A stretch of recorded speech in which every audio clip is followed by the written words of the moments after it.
What's up, my friends in the film fandom, wherever you may be and however you may be watching? Thank you so much for giving us this little bit of your time. Boy, it's been a busy couple of weeks in stories in the entertainment world.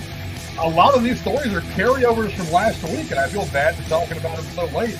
But damn, so much has been going on. You'd be surprised some of the stories that I actually cut to fit things into this particular show. But we'll be getting to those eventually. And here, talking about all those stories with me is my usual cast of Valerie for Primetime characters. The first one being the Dowager Countess Lady Cora. How are you tonight, ma'am? I'm great. I was really shocked that it was so cold here today. I had to put my dog's jackets on to go outside. I thought we could get away with a couple more weeks. And Cora, I don't know if anybody's told you this, but dogs have like built-in jackets. They're called fur. well, I have little dachshunds that Pretty. are small. Oh, okay. And their bellies don't have a lot of hair. So unless they you were got shivering. those, They were literally shivering outside. unless you got one of those weird furless things. Unless you're one of those people. No. And they go outside for a long period of time, 3 times a day. So it's like we're out there for an hour and a half. So anyway, so yeah, it was shocking. It was that cold that we had to get the coats out. So surprisingly, it was fairly warm here. I think it was pushing 80 here today because I walked out earlier with like a light coat on. I was sweating balls off most of the day walking around with my coat on. Well, you enjoy the warmth. I expected it to be cool. We got a Weather Channel freeze warning for the night. Well, I'm sure we're a couple of weeks away from that. And here also with us to talk about some of this cool shit going on is the Shape from the Lone Star State. My man Tex, what's up, brother? Howdy. I live in a land where it's still 92 degrees today. So all this cold that y'all keep talking about, I haven't received it yet. So maybe I will, maybe I won't. But you got your guys' blast of cold weather last year, remember? When it was like... Yeah, we got like that week. Yeah, for like a week, it was like 20 below or whatever the crap it was. And I was convinced hell had frozen over. I didn't know what happened, but hell finally froze over. And, it is what it is. But no, having fun, enjoying the spooky season, taking in as many, Halloween films as I can get and podcasts in between. So I hope everybody's doing the same and enjoying it. So it's all good. Hoping you enjoy our show today because here, as always, talking about a couple of things that I know he is super excited about is my hetero life mate, Jeremy. What's going on, my brother? Oh, not too much. I'm enjoying the weather, but I am giving Ohio the weird side stink eye. Like, what are you doing? Because you don't do this you don't have this regular sort of pattern of cold in the morning, gets real warm in the day, and then kind of cools off again at night. Like, we're supposed to be, 80 degrees. It's supposed to snow and then kind of stay that way for a bit.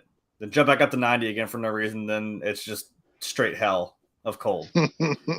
Yeah, he talks all that shit about it being warm, but they turn into a bunch of bitches as soon as it fucking drops below 40 degrees. So I'm over here in fucking a t-shirt yeah, it ain't nothing.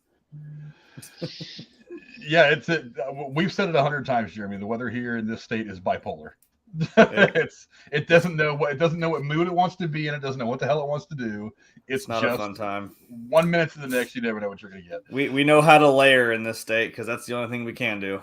Yeah, or you got to keep a hoodie and a pair of shorts in your car at all time because you never know what it's gonna be like. It's a certain look.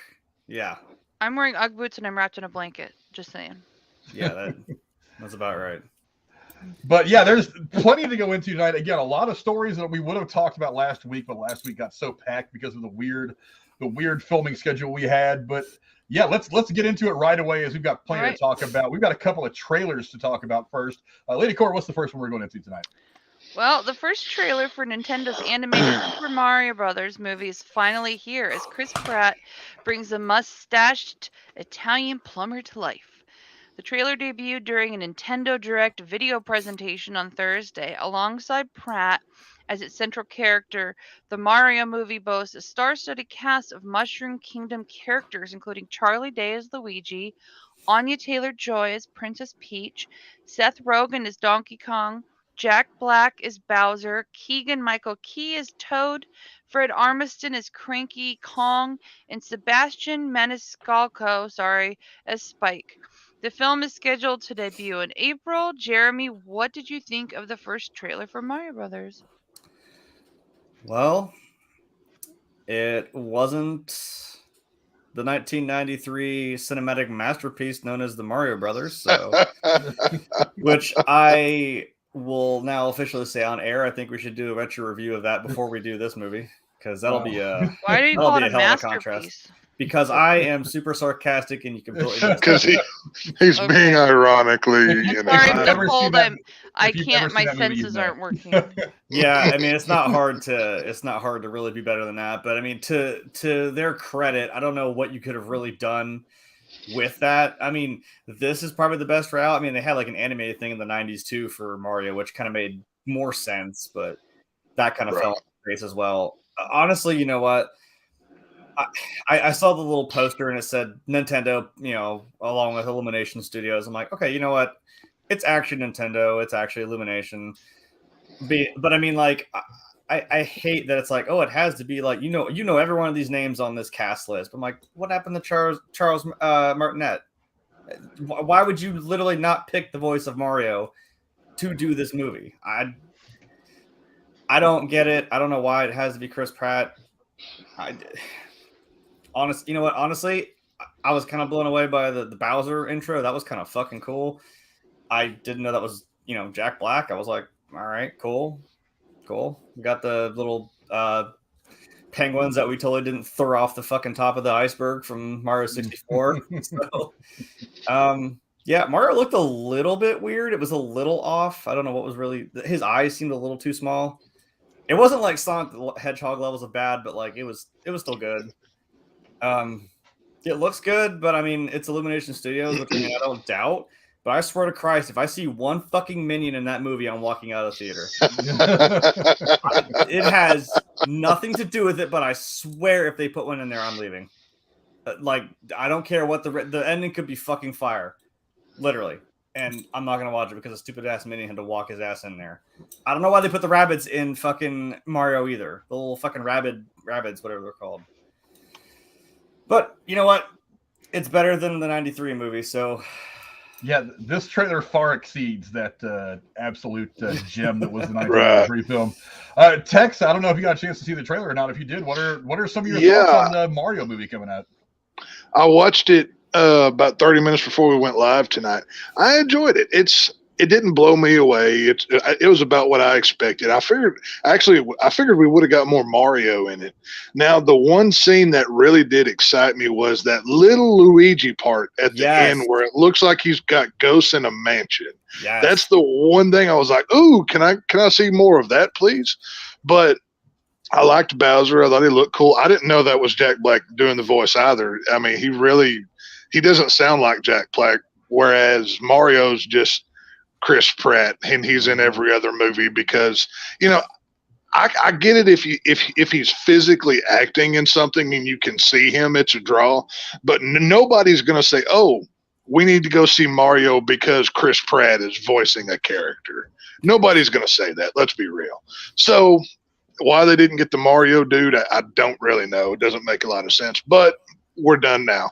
So the not having the Italian accent on Mario is weird. That does, maybe he can give us a little bit of it in the movie or something. I don't know. I'm going to go see it.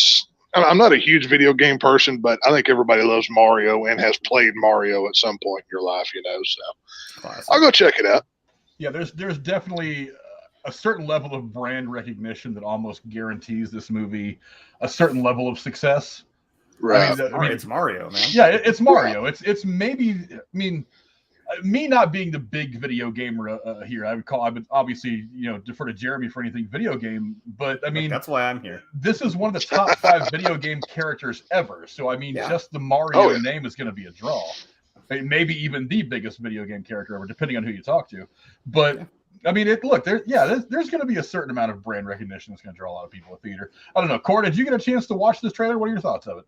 I did, and it looks great. I'm a huge Mario fan, and but unlike some people on another show, I don't make it my life. Anyways, so I do love the fact that they got an all-star cast that is really going to bring the whole concept of Mario Brothers like up a notch. And kind of take it out of the video game world and make it like pop culture in a way that I think it wouldn't have been before this movie. Visually, it's fucking epic. And I just hope they don't fuck it up by making it too stupid in SJW. Just gonna say that. Yeah, well, they didn't make it the Mario sisters, so I mean, I think we're okay. I don't know. Could we see a transitioning Mario in this movie? That would definitely be something. It's a pig mushroom power up. That's what it is. Yeah. If you take the pink mushroom, you lose your boy parts or whatever. Yeah, that's the deal. Boy. I don't know, man. maybe one of these days when this stuff goes fair use, maybe whoever's making Poobla and the Honey can make. Well, you already have Luigi's Mansion. That's already kind of a horror movie in itself. Could you imagine, like, instead of Mario, he goes like psycho and puts on a killer clown mask and tries to go after Luigi? That's going to be a great film. Chops off Koopa's head and wears it as a hat. Oh, he wears Koopa's head as. Yeah. Oh, he goes Texas Chainsaw, cuts off Koopa's face, and he assumes Koopa's identity. That's the SJW that they can do, right? So he assumes his identity and then goes to kill people. I like it. I like it. I was watching this trailer and I was just like, it's an animated movie. I wasn't overly impressed. I'm like, this is obviously going to be more for kids. But I mean, the reality, they're doing one thing here very, very well they didn't do with the one back in 1990, whatever, when they came out with that movie. Is they're making it animated because it's a world that lends itself to animation. Yeah. So I mean, I think you could have done better with it way back in 1993 when the original movie came out. But I don't know, for reasons I don't fully understand, they gave it this very dark tone, not quite a horror touch, but just generally a gritty, darker touch. Yeah, they made it more gritty, and I was like, it's not really especially in 1993 when that movie came out. That wasn't really what the world is about. I mean, this is before, like what you said, Luigi's Mansion, I'm pretty sure, where that's the only game that ever took kind of a dark tone. So why you didn't just stick to that lighter tone and make it a fluffier, fun kind of thing? I think that's one of the reasons why that movie bombed so bad. Why so many people. Well, to be fair, look at Teenage Mutant Ninja Turtles, which is also a child's property. If you go watch the live action movies from back then, those are very dark, gritty films too. Now they're more in line with the comic book. But if you're going to compare Mario to Ninja Turtles, I mean, they're very similar in the films, though. I mean, I kind of see why they did it. I don't know if it was right or wrong, but I can see why it's similar. It also seemed to have kind of that. I mean, I'm not going to be able to get it out of my head that it's Illumination, but I'm like, it kind of had that little bit of humor, like when Bowser strolls up to the kingdom of the little penguins and shit. And then there's like throwing snowballs at me, standing there like, really, guys? He's like, you ready for more? I'm like, I tell you what, one of the things I did think was funny about that scene in the trailer, though, is like for some reason it was calling back to that one thing, like that part of Monty Python where he's like, if you do not leave, I shall taunt you a second time. I shall taunt you a second time. Yeah. Yeah. Well, then they whip out a fucking holy hand grenade and just blast Koopa to bits. That'd be awesome. But yeah, I don't know. There's potentially, again, it's going to be a kids thing. It's not going to be a movie that you should take very seriously. But if it's what I think they should make it, then I think it'll be watchable. It had a cool. I mean, like at least it has some sort of story that kind of makes more sense with the game. That's like he tore down that kingdom and he got the star. I'm like, okay, so he's after these stars that are in this different kingdoms probably. So maybe the last line of defense is like, you saw Mario hopping off with Toad towards Princess Peach's castle in the Mushroom Kingdom. So maybe this will, I mean, because if you did something like from Superstar Saga, where you now know that there's other kingdoms around, not just, the Mushroom Kingdom, that could be a cool thing where, everyone's got this star hidden somewhere in their castles, and that's what he's after. So, I mean, pretty simple video game plot. So, I mean, I'm here for it. One thing I did notice was the actual animation itself. Like when they showed Mario, like the denim overalls actually looked like denim. That's one thing I did like. There's a lot of detail, at least in the trailer footage that we saw. So, like even like the hairs and the mustache, like you could like see individual hairs. It wasn't just brown mustache painted on face on Mario, like a lot of cartoons are. So, I mean, of course, with it being Illumination, they do some of the best animation these days. And like I said, it looks fun. It looks good. It's a movie you can take your kids to and not have to think too hard about it. The kids are going to like it, and the adults can say, "Oh, that was in Super Mario 2, or that was in N64, or whichever Mario game they pull from." But they'll make their money. They could do, I mean, hell, like you said, just with the animation, like they could throw in a little 8-bit world just for a joke. You know what I mean? That would be cool. Like they go through like a time warp, or we went to another kingdom and we all look like we're NES characters or something. Yeah, you know, that'd be cool. That would be sweet. Jump through the painting and all of a sudden it's the N64 right, world. Yeah. Oh, they could have wasn't it a castle in the N64 game with the paintings? Is that what that was? Yeah. Princess Peach's castle. Oh, there you go. Just include that. That'd be great. Perfect.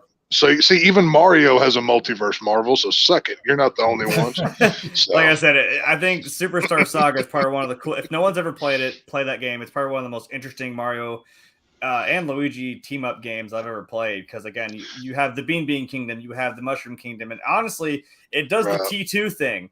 Weirdly, Bowser's actually helping you out in this game. He's actually your friend, and because there's some other brand new like enemy in this game that's like kind of almost undermining him, and it's like, oh crap, he's like, you know what, I'm not going to stand for this, screw it, I'm going to help you guys, and it's really cool. I did want to see Yoshi and Donkey Kong. I'm really Donkey Kong, because I know Donkey Kong's getting his own film in this world or whatever, so obviously this will be used as a launching platform for him or whatever.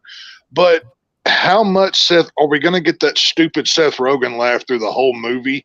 Because I don't think I want that. You know what I mean? Like, I don't know. It's the minor things, but I think it'll be a good film. I think it'll be a fun movie. You could like introduce him like throwing the barrels over the thing and like Mario's jumping over the it could work. Oh yeah. Like I said, you got go down in the comments below. Let us know what you guys think. I want to move on because we got a full show tonight, and I want to make sure we're not here until. We got so much. Yeah. There's a couple of things that are going to spur some debate tonight. But go down in the comments below. Let us know what you guys think of the first trailer for the Mario Brothers movie. Again, I thought it was get warmed up. Yeah, I thought we're gonna fight. We're gonna have a sparring session. It was decent. So go down in the comments and let us know what you guys thought of the trailer. Lady Cora, what's the next thing we're going to talk about that I'm sure is going to get Jeremy's nerd boner going at full strength?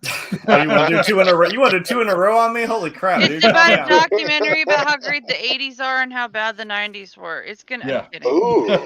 No, you can have that one. I know the Mario movie's bad. You can have that one. HBO has unveiled the first trailer for The Last of Us, the highly anticipated drama series adaptation of the critically acclaimed video game of the same name, which Cora has never heard of. Set 20 years after the fall of civilization, the story follows Joel, played by Pedro Pascal, a survivor who is hired to smuggle a 14-year-old girl named Ellie, played by Bella Ramsey, out of an oppressive quarantine zone. But while the job begins small, it soon becomes a brutal and heartbreaking journey across the U.S. that finds both leaning on one another for survival. The largely dialogue-free trailer previews a post-apocalyptic epic, albeit one with an intense focus on the characters at the center of the story. Just like the game, sorry. Jeremy, you have been anticipating this show for some time. What do you think of the first trailer, and are you mad I've never heard of it? No, I don't. I don't expect everyone to just know everything, you know. But shame on you for not knowing my favorite game. I'm kidding. You know what? Yeah, as soon as I heard this, I'm fine. You know, I'm fine with it. It's actually sitting right up there behind my shoulder here. There's the game right there. Yeah, you know what? And you told me that there was going to be a show about it. And I'm like, oh my, holy crap! That it could work because, like you said, it's not so much, you know, the action or anything. It's not like Call of Duty where it's, you know, it's mindless run and gun, die, shoot, respawn, repeat, whatever. I mean, it's like it's the story, it's the characters, that's the focus, and that's what's, you know, if you do it right and you tell it right, it'll blow you the fuck away. And I'm sorry, but like I will still get emotional no matter how many times I play this game. I thought the trailer looked awesome. I think Pedro Pascal is amazing. I know he could play a really good Joel because he's a very, very emotional character. And I know this dude, I mean, He makes Mando have emotions, which is crazy. You know what I mean? You don't even see his damn face, but you can tell he has emotions. So, the clicker looked pretty goddamn sick. That was horrifying. This could borderline on like being a horror show because this is if anyone you guys have seen me play the game too, it's like this can get pretty dark and it can be on edge. My only thing is I think I'm getting to that, swinging a cane, get off my lawn kind of age where like I see a young person and I'm like, why? The only thing, and it's a nitpicky thing, I don't care. The girl who plays Ellie, I'm like, why do you literally look like you're 6 years old? I don't know. Maybe it's just me. I don't know why she looks like an actual child. I don't believe that you're actually 14. Was that the girl from Hereditary, that horror film that came out recently? I don't think so. I think, Cora, you said she was from Game of Thrones, right? Like, she played someone in that was like a real quippy, kind of sassy person. Because she looks just like that girl. I mean, I could be wrong, and it just, you two look similar. I don't know. She just looked very close to that girl to me. I don't know. Yeah. I mean, it's just it's a nitpicky thing. I'm like, whatever. If you play the character right, awesome. I mean, that's very Ellie. If you tell me that that's the kind of character she played on another show, I mean, I could totally believe, that's, Now, what can they do to make this show different from Walking Dead? Because obviously they're both very similar, and I mean, they're the same genre. How can they differentiate themselves from that show? Well, I mean, it's not. I mean, Joel and Ellie aren't good. Well, this is the first game. I was like, they're not going to die. So it's not like you don't have a cat. I know. If anyone hasn't played the game, spoiler warning. Spoilers, everybody. Spoilers. People die in the apocalypse. Yeah, people die. No way. Yeah. I mean, it does have its interesting. It's not just like normal shuffling zombies. Like I said, you've seen the clickers, you've seen the bloater now in the game. They've got other. It's a different type of infection, and it's kind of got. It does have that same kind of feel as Walking Dead, but it's not like 30 plus characters that like any one of them could die at any moment, which does happen. But I don't know. It seems more contained. It seems like it's a smaller story and obviously a larger world. But I mean, do you think they'll stick close to that first game, or do you think they'll differentiate? Just from what that sounds like, that sounds very much like the first game. And I know if people are watching me play it, which I definitely have totally been doing, and not dropping the ball, it sounds very. Hey, look, it's spooky season. I got 2 jobs right now, and I'm fucking tired, man. Right. Although I might start. That's ahead of time. I might start recording and let Brooding Gamer do some editing for me, or Corey even offer to do that for me.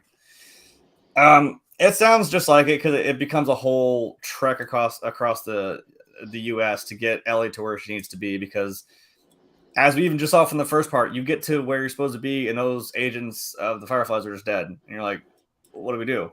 You know what I mean? And we're like, "Well, let's try his brother." His brother's on the other side of the damn country, and it's like just getting there is going to be a hassle. As you know, the last time I left off, they got attacked by these dickheads in the street. Like, you know what I mean? You got to get there, and it's even once you get there, it's like, well, I'm not part of the Fireflies, guys, so I'm sorry. Go to this lab that's in Colorado. You know what I mean? It becomes a whole thing.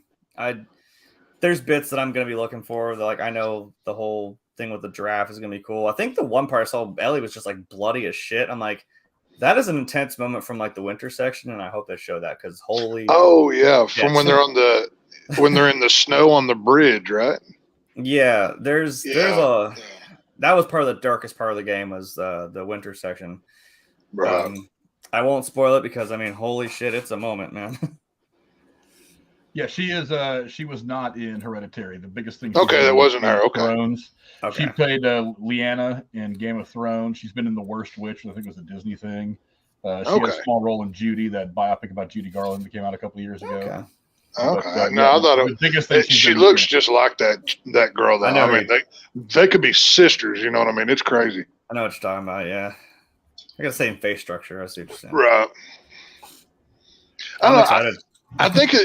Obviously, I'm a zombie fan. Slashers first and then zombies second. But like I said, my first exposure to this was watching your gameplay and stuff. And I mean, I dig it. I'm into it. I don't know how this got past my radar. Like, this seems like it would be right up my alley, but somehow it just woof right into left field. So I don't know. I look forward to watching the show.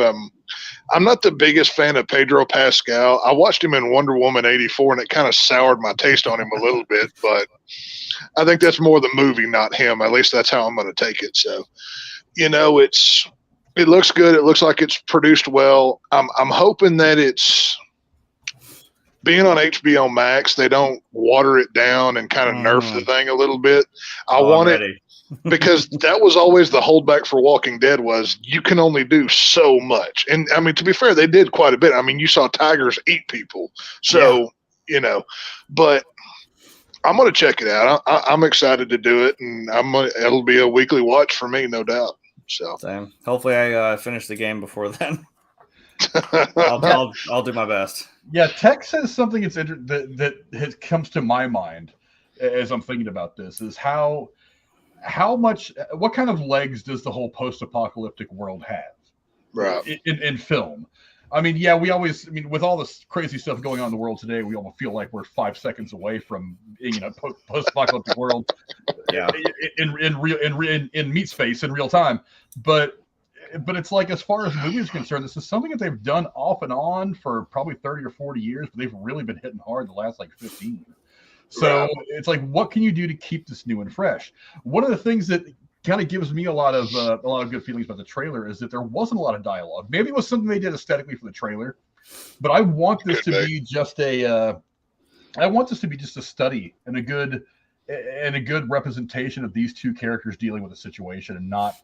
I don't really want to even deal with the why. I just want to concentrate on these characters. We know they're in this situation. You're going to have to do some explaining early in the movie for people like me who've only played the game once or twice. I mean, because not everybody's going to be as versed in this universe as Jeremy might be. But sorry, but I mean, you're going to have to explain why they're here. But I want the bulk of the movie to be about these two characters and their personal journey. And I think if they do that, you're going to have something like Pedro Pascal, who I think is awesome. And I don't know much about this other girl, but I mean, she was on Game of Thrones for quite some time, and that was a whole lot of deep storytelling, from what I've heard. I haven't watched a single episode of that show, but I mean, I really want it to be very again, character heavy. I want it to be about them and not so much about the situation, because we've seen these situations, everything from killer volcanoes that are going to wipe out half the continent to meteors hitting the Earth to whatever.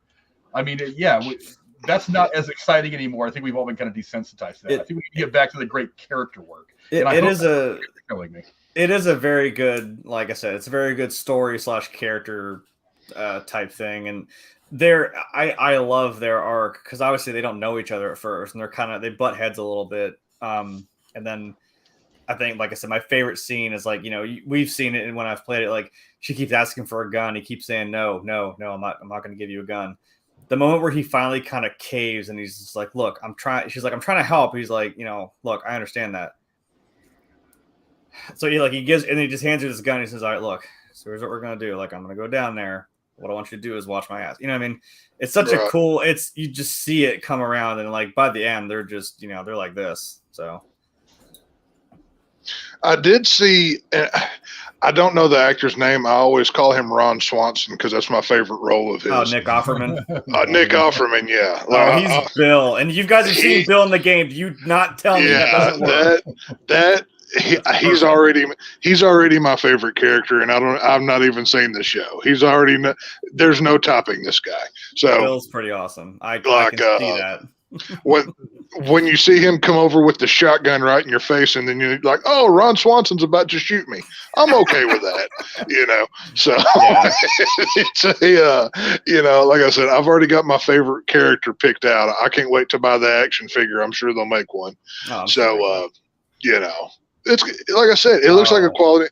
I mean, I knew it was going to be well made because HBO Max is behind it with all their money that they have. So I'm about to have the whole fucking pop figure set of that, aren't I? God damn it! Shit! I can hear your wallet screaming already. I can hear it. Yeah. It's funny enough, the only set I actually have the full one of is actually behind me. It's the Zombieland set. That's the only one I actually have the full. Oh yeah. So to be ironic, that would be kind of funny if I had all The Last of Us too. There you go. I don't have the game ones, but if they make ones for the show, I'll definitely check that out. But yeah, Cora, I don't know how familiar you are with the game. Probably not a whole lot more than me, if any at all. I mean, I don't know if you had a chance to watch the trailer or not. Did you get a chance to watch this? If so, what do you think of it? Cora, you're muted. Are you alive, Cora? Cora, wake up. I'm here. I was talking. Cora's dead. I'm not dead. R.I.P. Cora. Anyways, what I was saying is I'd heard about it because HBO's been promoting it, but I did not know it was based on a video game until today. So, and I've never heard of the video game. So Cora just self-reported herself. Do you mean you weren't a good friend and watched your good friend Jeremy's gameplay footage that he did on his YouTube channel, Cora? You didn't do that? You didn't do that? Huh? Oh. I didn't know it was a video game. That's what I will say. There, on my shelf. But how many times I'm going to say something I don't say on Sundays. I guess I'm an asshole. There you go. No, don't be like that.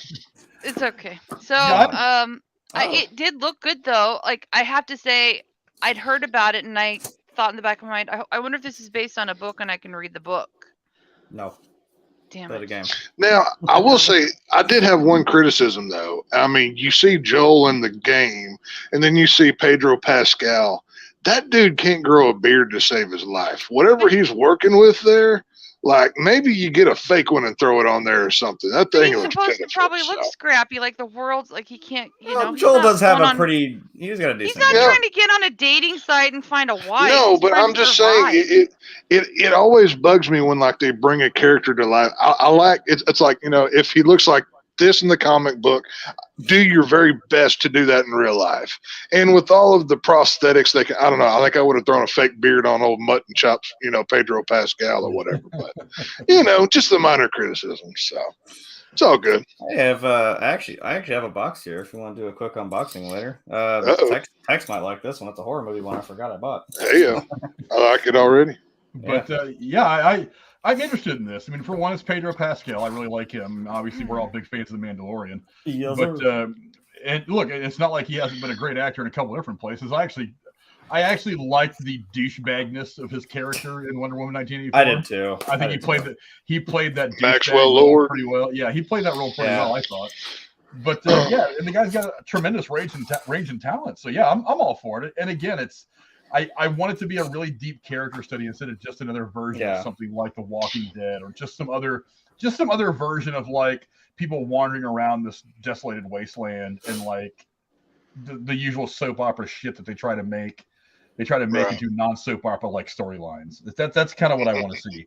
I want to see a really deep character study and not necessarily something about the why. I mean, you're gonna have to explain a little bit of it, but I don't need a full explanation of it all. I'm sure there's a primer I can read somewhere online that's going to get me set up for exactly why these people were there before the movie starts. So, I mean, or I can just call Jeremy and say, "Hey, Jeremy, 10 minutes. Tell me what this thing's all about." I could probably tell you in about 10 minutes, real fast, what it is. I mean, there you go. But yeah, but even on top of that, even if you don't know anything about the game, it looks like it's a fairly interesting property. And just looking at some of the people talking about it in the chat, they like the idea of this being a show being told over several episodes instead of just like an hour and a half or 2 hour long movie.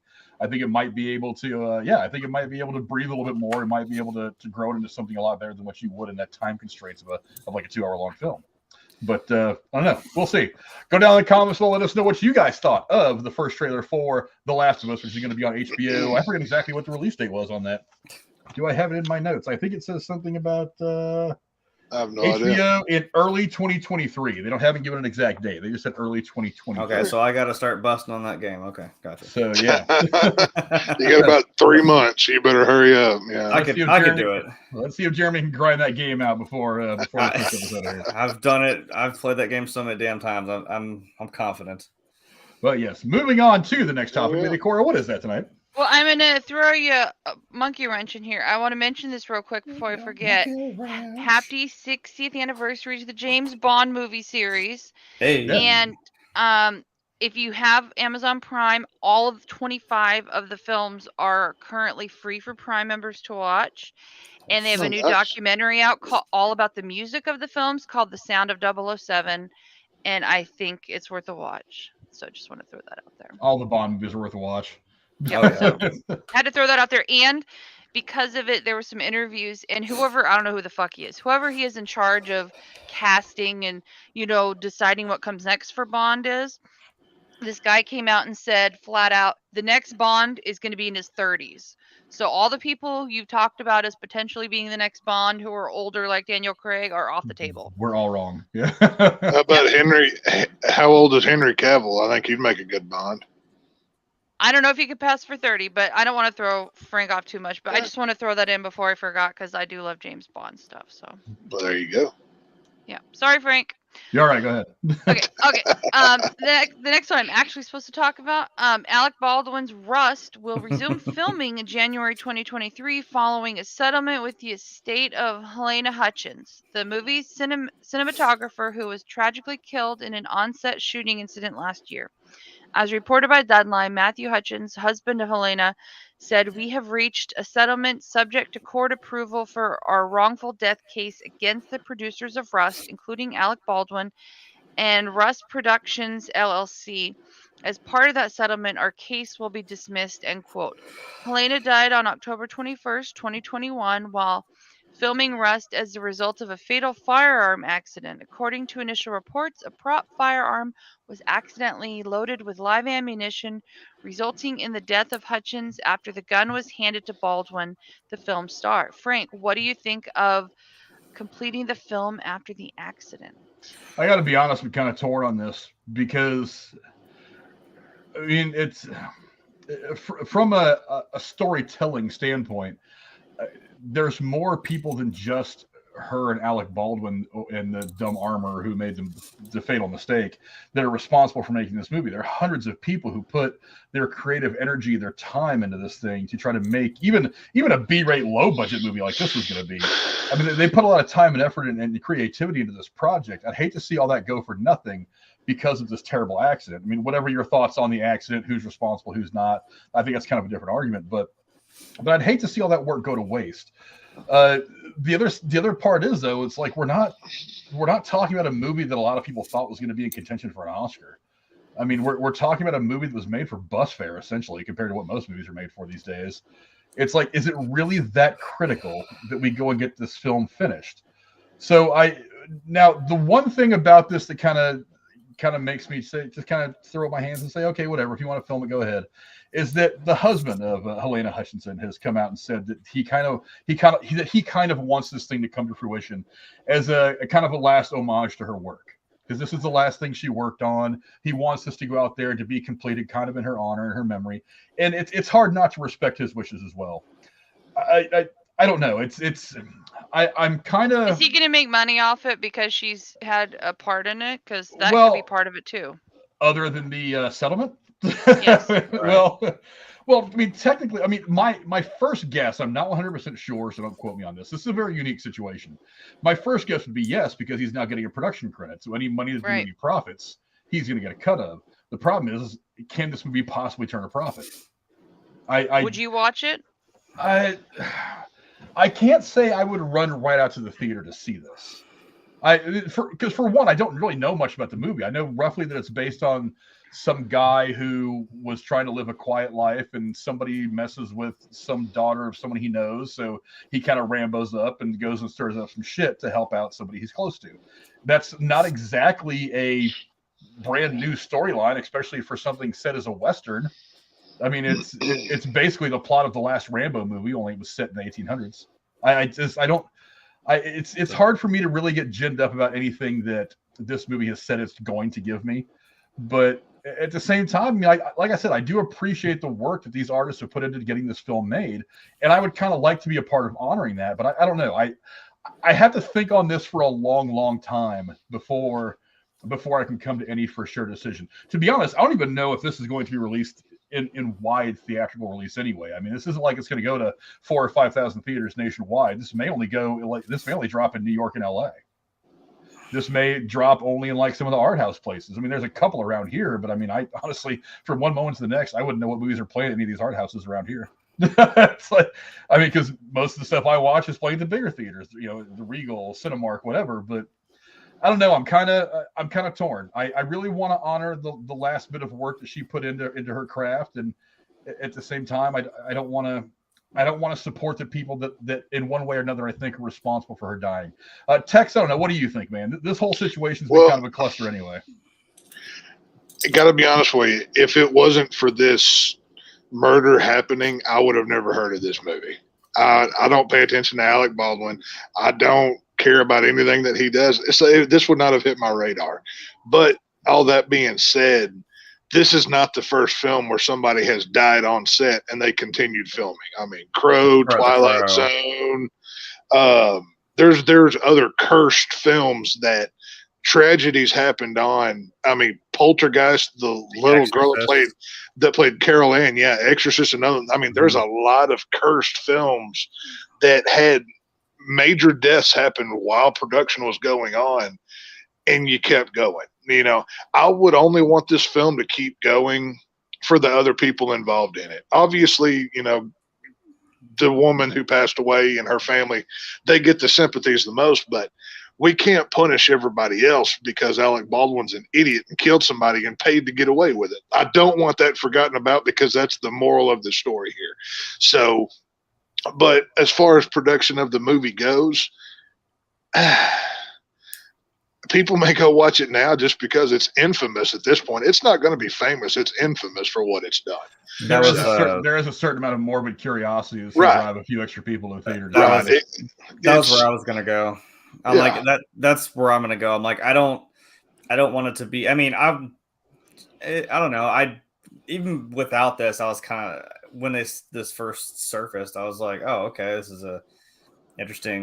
might be an interesting kind of Western. I'm like, okay, it's a niche thing. I'm like, I grew up watching Westerns with my dad. I'm like, I love Westerns. Tombstone, many others are some of my favorite films. I mean, even the remake of 3:10 to Yuma with Christian Bale's a really good movie. The remake of True Grit's even good. I mean, shit. Yeah, that one's not bad either with Jeff Bridges. I mean, I like the Western genre and everything else, but I mean, Alec Baldwin, he's a piece of shit. He's just a disgusting human being, even before he murdered somebody. But my problem would be that, like, I know I'm kind of where Frank is. I'm on the fence, but I'm like, I think maybe my thought that's overtaking it more is that it's like, I don't want this to be the overshadowing obvious thing of, we made this movie, and that's what's in the front of your mind most time. Like I said, I tried to watch the last Star Wars movie, and all I kept thinking is, damn it, Carrie Fisher's dead. Well, and she's not really there. And I tried to push it out of my head. I tried to just like see it for the story, what they were trying to do. And I'm like, I couldn't ignore it. And it's just, you can't really not address it. You know what I mean? I'm like, I don't want that to be a thing. And like, the first thing I thought of too was The Crow. I'm like, we kept going after Brendan Lee had been killed. I don't want to say, well, because that was in the mid 90s, and this is now. The internet is not as like widespread. I can't snap that hand. Not as widespread as it is now, but. Do you film this scene? Okay, if I'm making this movie, I would cut any scene where Alec Baldwin has a gun in his hand, because people watching. Really good. Oh my! Not a good Western. Not a good Western if you don't have somebody with a gun in their hand. You can have everybody else can have one, but everybody when they're watching this movie, they're going to think, was that the scene that they were shooting whenever she got shot? That's what I'm saying. It's going to, you know what I'm saying? It's going to overtake the whole thing. The only reason anybody's going to go watch this now is because it's infamous for this lady dying on the set at the hand of Alec Baldwin. It just seems kind of weird, man. I'm just like, I don't know if it's. I mean, I didn't even realize it had been a year already. I mean, if my wife had gotten shot on a fucking movie set, I wouldn't be like, yeah, let's make this movie. I don't know, man. I wouldn't be. That just seems a little weird to me too. I don't know. Right. I'm not him, so I can't speak for him. I'm just saying, to me, it would be a little odd. I don't know. Yeah. Money or not, like, that just would be kind of weird. Well, a couple of things I want to point out real quick. The actual plot of the movie is it's a Western set in 1880s Kansas telling the story of an outlaw, Harlan Rust, played by Baldwin, who becomes a fugitive along with his 13-year-old grandson, played by Brady Noon, after rescuing him from being hanged after he is sentenced to a death for a murder. And from what I remember reading, there was some question as to whether he was actually responsible for murder. That's why he broke him out. But for what it's worth, and again, this is one of the reasons why I give this as much thought as I do. This comes from the husband, from Matthew Hutchins, the husband of the woman that was killed. He said, "I have no interest in engaging in recriminations or attribution of blame to the producers or Mr. Baldwin. All of us believe Halyna's death was a terrible accident. I'm grateful that the producers and the entertainment community have come together to pay tribute to Halyna's final work." So it seems to me like that's what he wants. And who is affected by this terrible tragedy more than him and his son? So I say if he wants this, then maybe in a show of solidarity, I could say, I'm going to go ahead and see this movie to help kind of to kind of walk side by side next to him and maybe help support him a little bit. I'm sure they might even do something for her, like in the thing, like in memory of or dedicated to. Oh, I'm sure they will. Yeah. Maybe they'll have maybe they'll change the plot and have a woman shoot Alec Baldwin's character dead. We don't know this. We don't know the plot. Yeah, that's some SJW stuff I can get behind right there. You can blow his head. Have some you woman can blow who his looks head like clean her off. Yeah. Shoot Some and woman just kill comes him up. in the movie. I think this is actually based on a true tale, a true to life incident. They can change it. I don't know how accurate the movie was going to be from the jump, but we change history all the time in movies. It's all right. Yeah, that's true. Right. We don't watch Braveheart because it's accurate. It's because it's fun. Damn it. They'll never take our freedom. How many times have you seen Braveheart? I saw it once. I've seen it 3 or 4. It's okay. It's a fun movie. It's not accurate, but I mean, but that's 3 or 4 over a little over 30 years, so it's not like I don't even think I own the movie, to be honest with you. But I don't. Who owns physical media anymore? I do. I was one of the last people I know that still. I love physical media. I just ordered a DVD set today. And Frank, what are you going to do when they take down the cloud? You got nothing to watch, huh? What are you going to do? Yeah, we're all going to be in a nuclear war with Russia by then anyway. So and I'll have some DVDs to watch. While the zombie apocalypse is going on, you're going to want to watch South Park, and you're not going to have the DVDs or Blu-rays to do it. I am not going to share with you. Well, Jeremy knows I've already got several hundred DVDs in my house. I think I'll be okay for a while. Collectively, me and you, we could just open up a theater like in a fucking apocalyptic town. We could be fine. There you go. Just put a couple of big screen TVs up. And forget Negan. We're Blockbuster. We're not Negan. We're Blockbuster. Hell yeah. That's great. So. Movie night every night, motherfucker. But yeah, this is not an easy decision to make for me. So I mean, go down in the comments below. Let us know what you guys think. They are supposed to start the process of filming the rest of this film Rush. They say sometime in January. They say sometime in January of 2023. Just give everybody Nerf guns and then CGI real ones in later. Yeah. Just do that to be safe. Right, we'll fix it and we'll CGI it later. Just give everybody like a bright green gun so you can edit it out and post in the camera, and yeah, it's all good. Just have Alec Baldwin walk around like this, be like, bang, bang, bang, bang. The bullets will come out of his fingers. But yeah, go down in the comments below and let us know what you guys think. Do you think they should finish filming this movie? Again, I got to put a lot of thought in this. I'm kind of up in the air about it. This story just came out like in the last 24 hours or so. I haven't really had a chance to kind of process it all. But I know I feel like I want to stand next to her husband and her son and honor her last work to the creative community that is Hollywood. So go down in the comments below. Let us know what you guys think. Would you go see this movie or not? We're interested to know what your guys' thoughts are. Lady Cora, what's the next story we're going to be going into tonight? Well, it was a trial that captivated the world. Johnny Depp and his ex-wife Amber Heard battling it out in court over dual defamation lawsuits, and now it is being turned into a movie. Hallmark, I'm kidding. A hot take, the Depp Heard trial is a new dramatized flick from streaming service TUBI, which stars Megan Davis as Heard and Mark Hapka as Depp. Tex, are you planning on watching Hot Take? think I'm going to have to. I think this qualifies as so bad I must see it. Now, will I mockingly watch it and make fun of it and hate myself a little bit while I'm doing it? 100%. Same. But it's like, when you drive past a car wreck, you got a rubberneck to see what's going on and, whatever. I love TUBI. TUBI is one of my favorite streaming services because they show all the B horror films that your heart could ever desire. So I think I watched one. It was Sharkensaw Women's Prison, where a shark invades Arkansas. Yeah, it was completely crazy and out there, and it was an amazing film. Literally, a shark just appears in Arkansas. It was great. But all right. It's this thing's gonna suck. It's a dumpster fire that was lit already. I'm gonna have to watch this. Unfortunately, I'm gonna have to torture myself. I looked for at the an hour people and a who half. are in it. So. All no names. Like Now, do they? I don't think any serious actor would have put their name on this call. My one question is, do they show the scene of Amber Heard relieving herself on the bed, though? That's the dying question. You know what I'm saying? No. Does Amber Heard Amber Turd on the bed in the film? How are they going to handle all that? We could show all the stuff that we didn't actually get to see. Just all the accusations. Hey, you might recognize Amber Heard. The girl who plays her was a call girl on American Horror Story in 2018. Oh, there you go. Oh. There might be a somewhat recognizable face. So I don't know why they just didn't hire Amber Heard to play Amber Heard. We know she needs the money. That she could have came cheap. So but can you imagine the diva she would have been on set? Yeah. I didn't say this. I didn't do this. I'm not filming my character would never do this.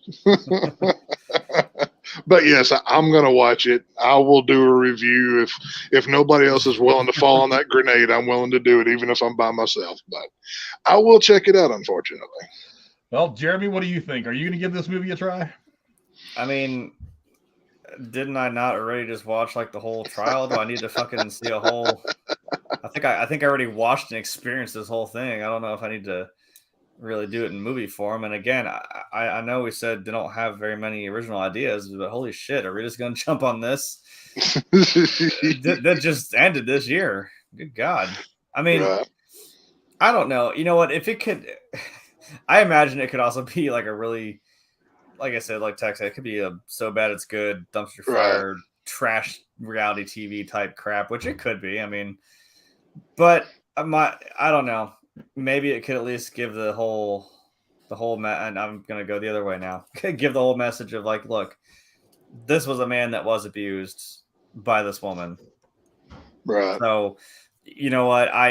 It's one of those weird things where I'm I remember exactly what I was doing when I had it on my damn phone. I was sitting there waiting. I was at work and I was like, shit, I gotta clock out. Fuck. Ran to my car. I had it on my car. I'm sitting there waiting. I'm waiting. I'm like, okay, I can't sit here all day. I gotta go.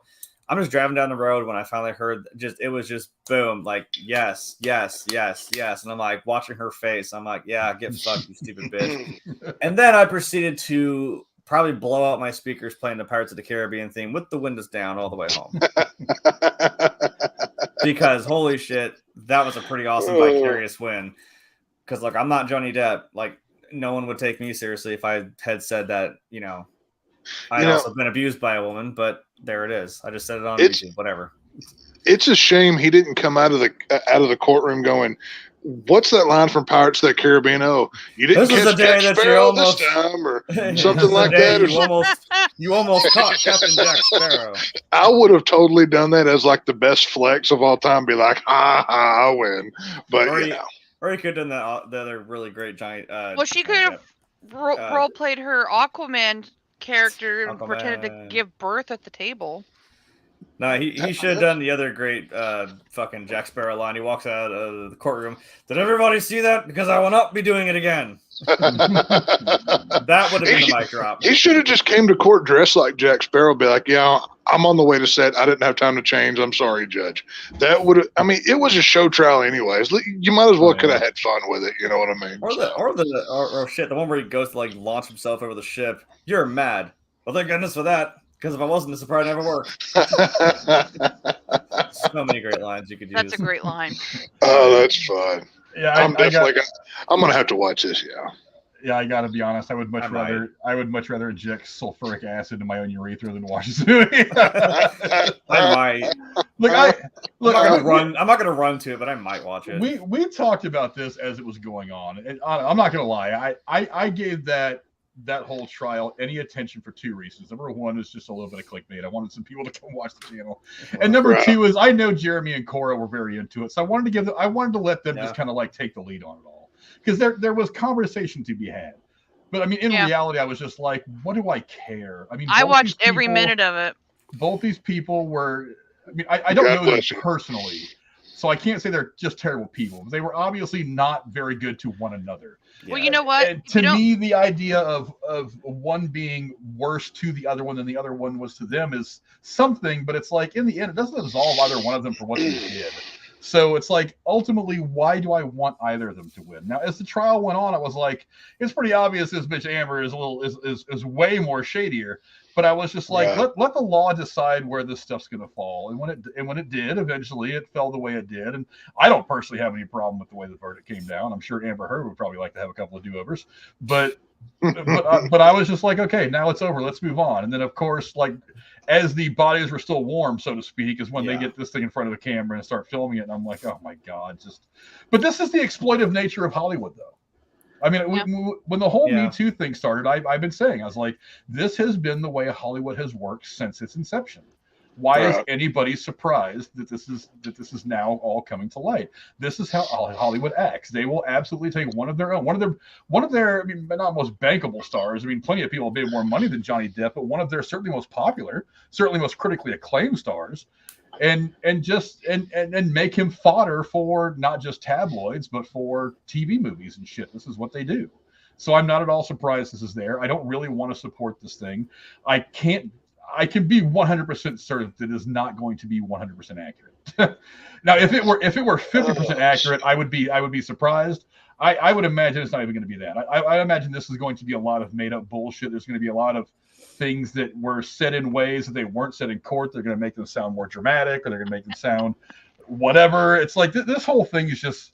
I just don't want to. I mean, as far as I'm concerned, this whole thing is over. I'm glad it's over. I don't want to relive it even for an hour and a half or 2 hours on fucking TUBI, which I'm surprised is even still a thing anymore at this point. So I don't know. Whatever. What's that award show for the worst movies of the year? Is that the Razzies? The Razzies, yeah. If this doesn't win, this whole court's out of order. If they don't win, the original trial deserves a Razzie.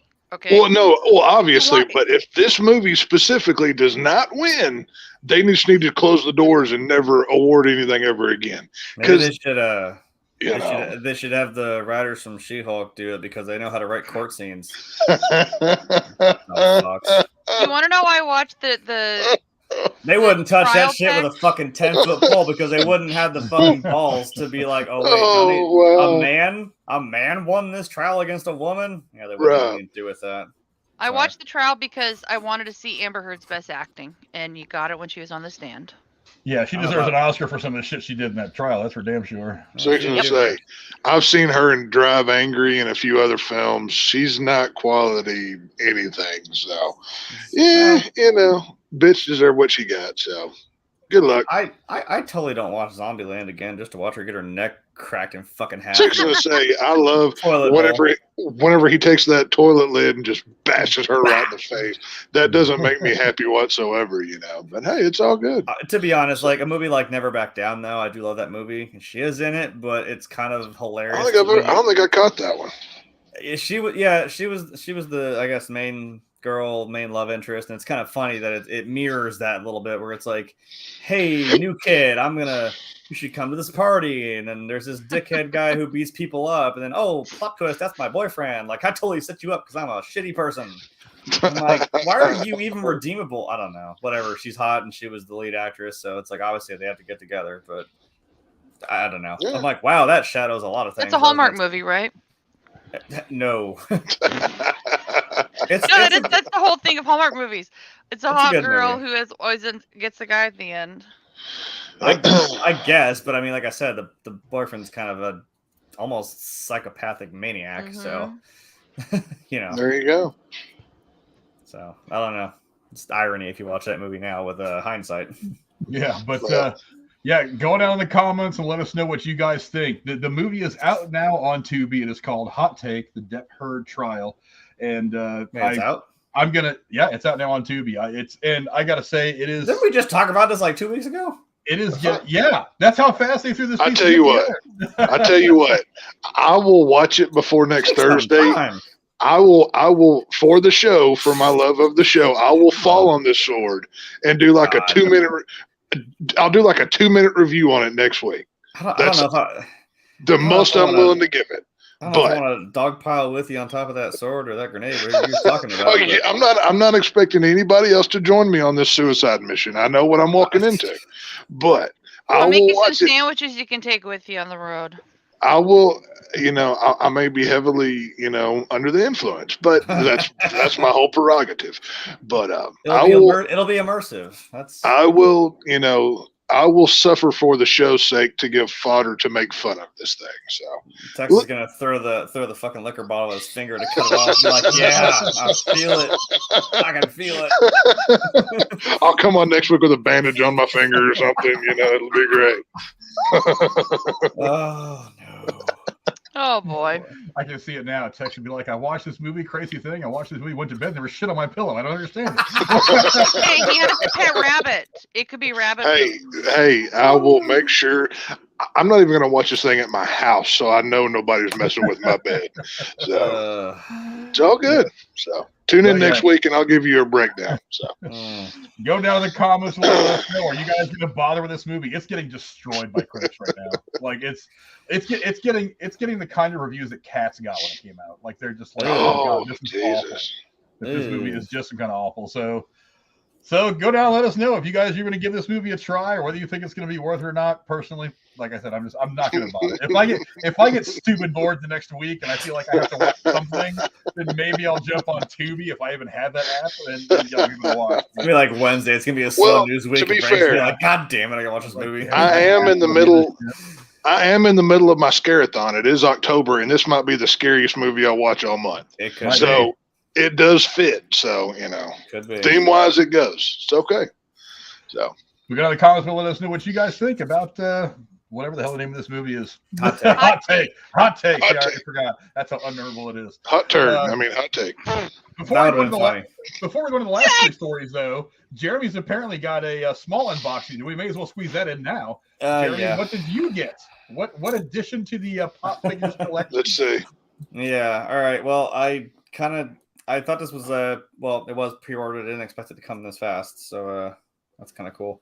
But I guess it's perfect since it is spooky season. Like I said, I know this will excite Tex, or honestly, this will excite anyone who's ever seen a horror movie ever. Let's get this thing out of here. I didn't actually take it out; just kind of looked at it, get it out of frame. Just tuck this box somewhere. It doesn't really matter. Boxes all over this bitch. 1 second, need to inspect. Oh, that's really cool. I wish you could all see it. Okay, so that's adorable. I usually have some drawn out fucking lead into this. I don't really know how to. I don't know how to. I'm trying to think of something here. Maybe I need some wine or a nice Chianti or something because we got Hannibal up in this bitch. Oh, cool. He's got a little fork and knife. Isn't that adorable? Oh, that's cool. That's so funny. I'm surprised he doesn't have the mask on, but I mean that kind of right. He's not wearing somebody else's face. Right. I mean the back's kind of sweet. It's got the movie cover. Silence of the Lambs. That is pretty sweet. I love when horror is so good like that. People don't call it horror, even though that's what they call it, suspense or some other nonsense. Whenever a horror film won the Best Picture won the Academy Award. Yeah, I'm it's a psychological thing. It's that's horrifying in itself. To me, horror is defined by gore. Well, I mean, different kinds of horror. Look, I mean, I saw the Smile movie, and I'm like, this wasn't necessarily gory. It was kind of I thought Smile would have been really good, but it was about 30 minutes too long. That's what it felt like to me. It did feel kind of long. Did all the people die in the end? No. It's like you would get one big action scene and then 30 minutes of nothing. and then something like it was. I don't know. They could have trimmed a lot of that out. I thought there'd be a little more in it too. Like, I mean, because I'm scanning the screen too. I'm looking for like, okay, is there gonna be somebody in the background just like smiling at her and shit? But well, the way they open that movie with that, whenever that she's like cutting her face like that, I'm like, oh my god, this is incredible. And then it kind of fell off a little bit. And my favorite part is when the EMTs come and they drape the white sheet over the body, and that blood smile comes through the white sheet. I was like, okay, that's freaking cool. Why would you cut your own face? Because she was possessed. Right. Yeah. Like, no, I mean, honestly, I feel like that first, right before it did that title card, which was a really long intro, but to the where that girl killed herself and then like she's on the ground just smiling, if you cut it right there, that would have been a really dope, just like short horror movie. Just that 100%. Could have been a very contained like that. You don't need to explain it, and it would have been cool. Oh yeah, I thought it was a good premise, but then I'm like, okay, the fake outs to me, like I said, horror. You start doing like body stuff. You start pulling like thread out of your fucking eyeball and shit. I'm like, no, don't do that shit. I can't do that. That makes me cringe. But I'll watch somebody get their head blown off and just be like, that's another Tuesday. I can deal with eyeballs. It's always fingernails that are my like, oh crap, that's gotta hurt. Like that's my one thing. You know what I mean? Fucking House of Wax when she's got her finger through the thing. He goes down, takes the snippers. I was like, Jesus, fuck, damn, shit. Phantom pain. I felt that. But it was hysterical watching Paris Hilton get that pole shoved right through her fucking stupid face. Awesome. Yes, I did enjoy watching. I enjoyed her suffering for sure. Yeah. Sorry, squirrel moment, but that was yeah. So we got Hannibal. But yeah, it's all good. The funny thing is, I was just watching. They've just been releasing week to week the newest season of Family Guy on Hulu. Yes. And so the first episode of the season of Family Guy was they went and did the 3 Oscar-winning movies, their little parody of them from like one scene to the next. Like one of the ones they did was Silence of the Lambs, and of course Stewie plays Hannibal Lecter in the Silence of the Lambs thing. So as Lois is walking down the hallway of the dungeon cells, and she walks in the corner and you see Stewie sitting there, and he's giving the whole thing about eating the guy's liver. He goes, "I ate his liver with some goldfish and a nice Kool-Aid." Then he goes. Yes. Oh, that's amazing. Oh, that's would have been great if he just like pulled out a little like a little juice box and it's like. That's hilarious. That'd be pretty great. Who was? Did they show who played Buffalo Bob? Did they have Peter or somebody? Buffalo Bill. Oh, no, Buffalo Bill. Buffalo Bill was Chris. Oh yeah, I could see that. Yeah, that would make sense. Yeah. Was the woman in the whole Meg because no one cares about her? It was Meg. Shut up, Meg. That's funny. But yeah, it was good stuff.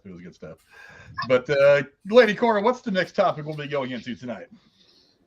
Well, we're going to touch on some Marvel stuff. Marvel Studios has shaken up its Armor Wars project, and now what was to have been a series for Disney Plus will be redeveloped as a feature film. The move essentially pushes back the title further down the development slate. Sources say the studio is committed to getting the story told the right way, and in that process realized that a feature was better suited for the project. Like all Marvel movies, it is intended for a theatrical release. Don Cheadle, who is reprising his longtime Marvel Cinematic Universe role as Colonel James Rhodey Rhodes, a.k.a. War Machine, remains on board to star. Jeremy, what do you think of the issues surrounding Blade? Blade? Oh, I put that in the wrong Blade. one. That's sorry. I think you skipped one. No. Marvel. I probably typed. What do you think about it becoming a movie? What do I than... think about Blade? I think Blade was fucking awesome. Wesley Snipes killed that shit. Jeremy, back it up. Rewind. Hey, screw you. I'm not the one who met. You had the graphic right What do you think of Marvel changing Armor Wars from a series to a movie in development? I think they. Oh. Bad touch, Cora. Bad touch. Oh, you dropped it on you. He just laid that elbow in Macho Man style. You're done. From the top rope. Oh, yeah. All right, anyway. Bonesaw is ready. So, I think they learned a little something there from She-Hulk, maybe, did they? All I heard in that was, She-Hulk. Maybe you shouldn't have made that a show. Maybe you should have made a movie. Maybe you shouldn't have made it at all. That's kind of what yeah. Maybe they learned, maybe we shouldn't do that. I don't know. Maybe, I mean, honestly, it could be scheduling things. It could be, I don't know. Maybe the story wasn't meant to be told like I said, not meant to be told in a show format. I mean, it might work better as just a movie. You think it's a money thing, Frank? For Marvel, that's though, my guess. I think and that Disney. I think that they are making the kind of decisions that David Zaslav is trying to make, where they're like, you know what, we have a lot of story here to tell. We have a way that we do things, and this might be better theatrically than it will be on Disney Plus. And let's face it, a lot of the Disney Plus stuff since WandaVision has been real hit or miss. It's been mostly misses and only a couple of hits. So maybe they're like, you know what, maybe this will just go over better if we make a movie out of it. So I'm saying maybe we shouldn't go off the rails and just stick to the formula. After She-Hulk, and they're like, no one will see it if we put it there. I think Jeremy. I think Jeremy's right on the money with this. I don't think this story has enough oomph to carry to 6 episodes or 8 episodes or whatever. I don't know what this is going to be. I assume it's Rhodey going around stopping new bad Iron Men or something. That's all like Armor Wars. That's all I can really figure. But maybe it'll tie into New World Order, because now if this is getting pushed back, that might step up. Well, see, that's what I was going to say. The new threat is this after Secret Invasion or before? Oh, that's true. Shit. This is probably going to happen after, because Secret Invasion, aren't they either filming that now or they're going to be filming it very soon? They've got something filmed, I would assume, because we saw quite a bit from that trailer, so they've got to have something. I don't know. I still say Rhodey's a Skrull, though. That's where I was going with my point. I think you're going to find out he's been a Skrull for a while. In Secret Wars, I think Rhodey might be a Skrull. I think maybe. Yeah. See, I like the idea of Secret Invasion, because I mean, damn it, here I go falling back on video game shit. The coolest thing about Fallout 4 was there were synths, and there were synths that were so human-like, they were indistinguishable from real humans, so you had no fucking idea who was a real person, who was a synth. I'm like, whoa, that adds a whole layer to this game. And the only way you'd know is if you killed somebody and in their inventory that's a little inhibitor chip or whatever the fuck. I'm like, damn it, that was not a real person. Shit. I mean, there's a situation you come across where 2 people are fighting each other in the middle of the street. You come across it. It's the same person fighting themselves, and you stop them and you're like, hey, no, I'm the real one. No, don't listen to him. He's lying. I'm like, shoot him, don't shoot me. I know, I'm like, shit. although the save feature will save you there. Just okay, wait, pause, save. That wasn't that one, damn it. Reload. Okay, got it. We're going with that save. Got it. Yeah. No, that'll be a cool thing to see. I don't know.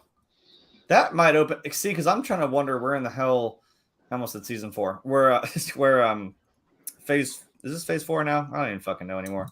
I thought 4 was over with the last movie. We are Black Panther Wakanda Forever is technically the end of phase 4. Okay. Oh, okay. Because I'm not quite sure what phase 4 is doing.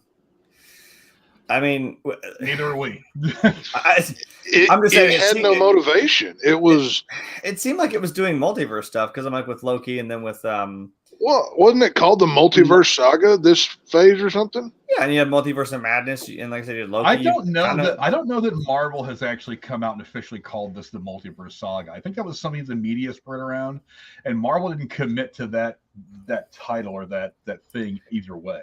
So, and then you got Quantumania. So I'm wondering if that's where we might be going.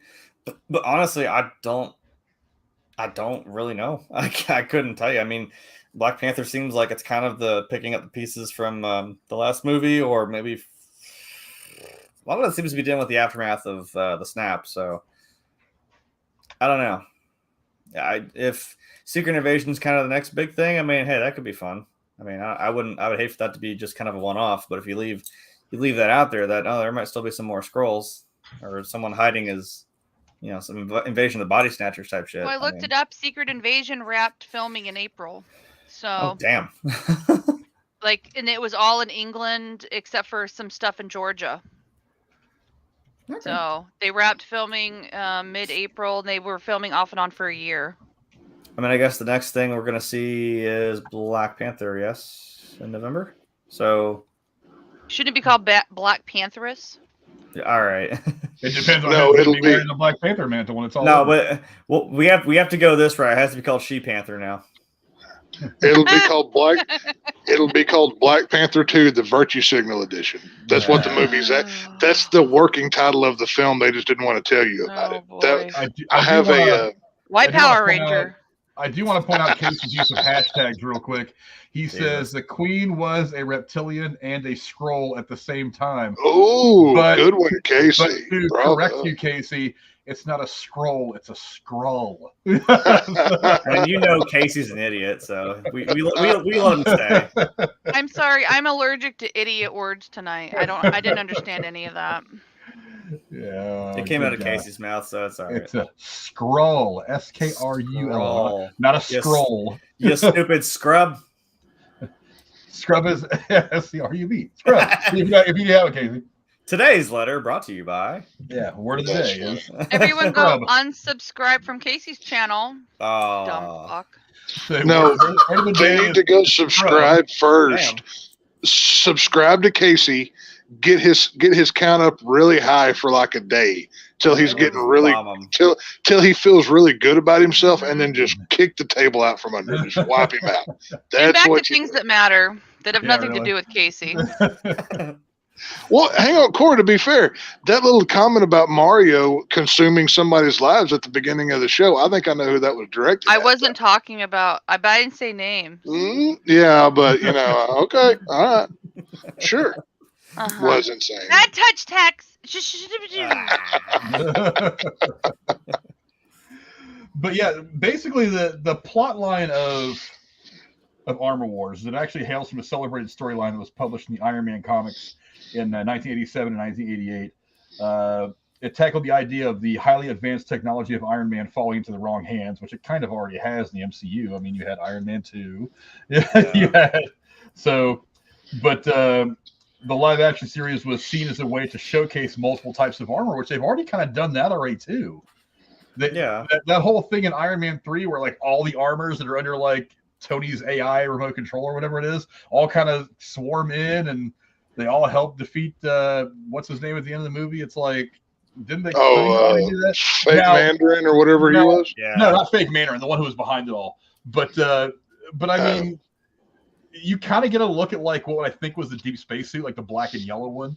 You get a look at what I'm guessing was a precursor to the Hulkbuster suit, the one that actually catches like that big crane or whatever that would fall on somebody. So I mean, you've kind of already done all these things. I don't really know what else you're going to do other than maybe just try to remind everybody that Tony Stark invented all this crap. And yes, Tony Stark, remember that guy? He was a big part of he was the driving force of the MCU for 12 years. Don't forget about him, because we can't put him in the TV shows or movies anymore because he's dead, but blah, blah, blah. Remember him. It feels like they're just kind of... This feels like a complete cash grab to me. The fact that you can't attach a star to this film and you're just calling it Armor Wars just smells cash grab to me, like what you're going off of there. There is a rumor that they actually may. I don't think it'll happen, but there's a rumor that they could change the name to Iron Man Armor Wars. You don't think they're just trying to surprise everybody and like make a complete surprise about who's in it and what it's about? I mean, I've always said like maybe you still could have the new AI of these suits be Tony Stark. You know what I mean? Like that'd be kind of cool. Which is something they've been talking about for a long, long time. You could have him be the new AI, the Jarvis. Yeah. Or I mean, someone had a cool idea about like when Cap put the stones back. Obviously, one you couldn't put back would be like the Soul Stone, right?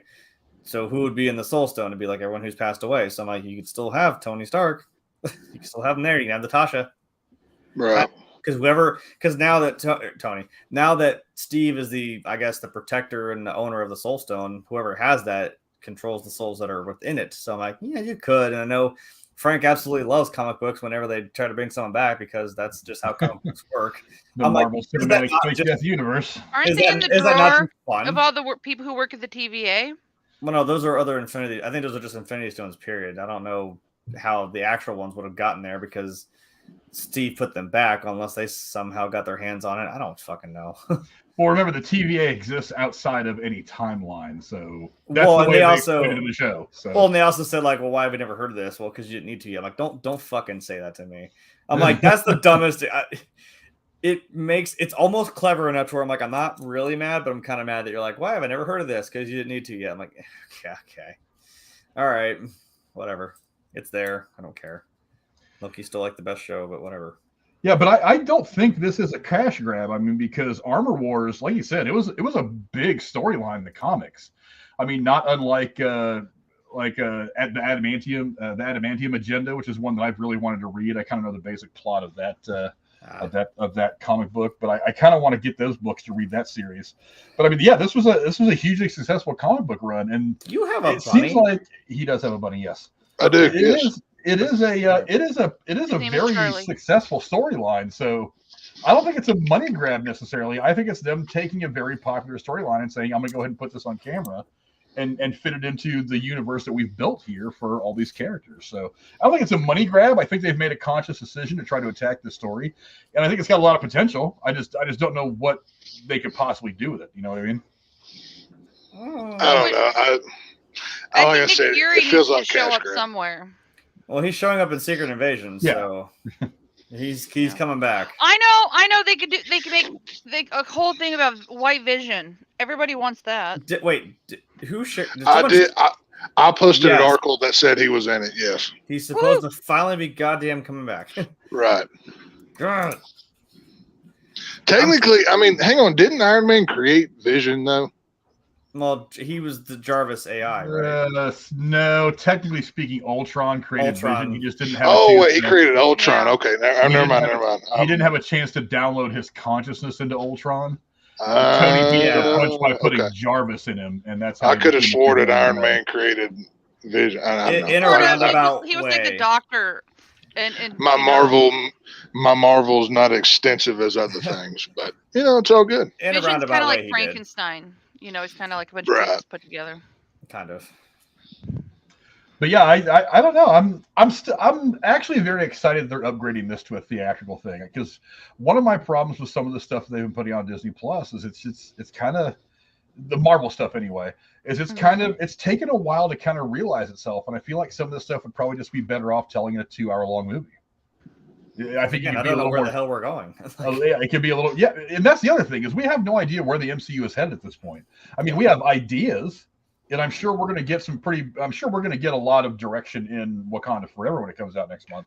True. But I mean, for right now, we don't know who the big bad guy is. We don't know. I'm hearing all kinds of stuff about Victor Von Doom is actually going to be. He's actually going to be in Ooh, Wakanda Forever. now you have my attention. Not that he's going to be a main character, but we're actually going to be introduced to the character. No. I'm all for it. And then, I still want my origin story movie for Doctor Doom. That's a whole film right there, buddy. yeah, so I mean, it's hard to know, but yes, JSP is right. In the comics, Hank Pym created Ultron, but then again, we're not doing direct incarnations of the comics Oh, okay. as much as we're building kind of our own. I actually like that better. we're building kind of our own thing. And we're not great in the comics, but for the movies, they hadn't had Hank Pym yet, so in the world yet. So whatever. That's true. But yeah, it's I don't know. I think there's still a lot of good things that can come from this. I think that by promoting it to a theatrical release, they're actually showing that they want to streamline this whole thing down into a better story that can be told in a 2-hour movie and not 9 45-minute long episodes that are probably going to end up dragging anyway because of the way they were putting their 50+ stuff together. So I don't know. I'm actually pretty confident in the fact that they're making this theatrical. I think it's going to be better off for the project. It's probably going to be better off for Marvel as a whole too, I think. Yeah.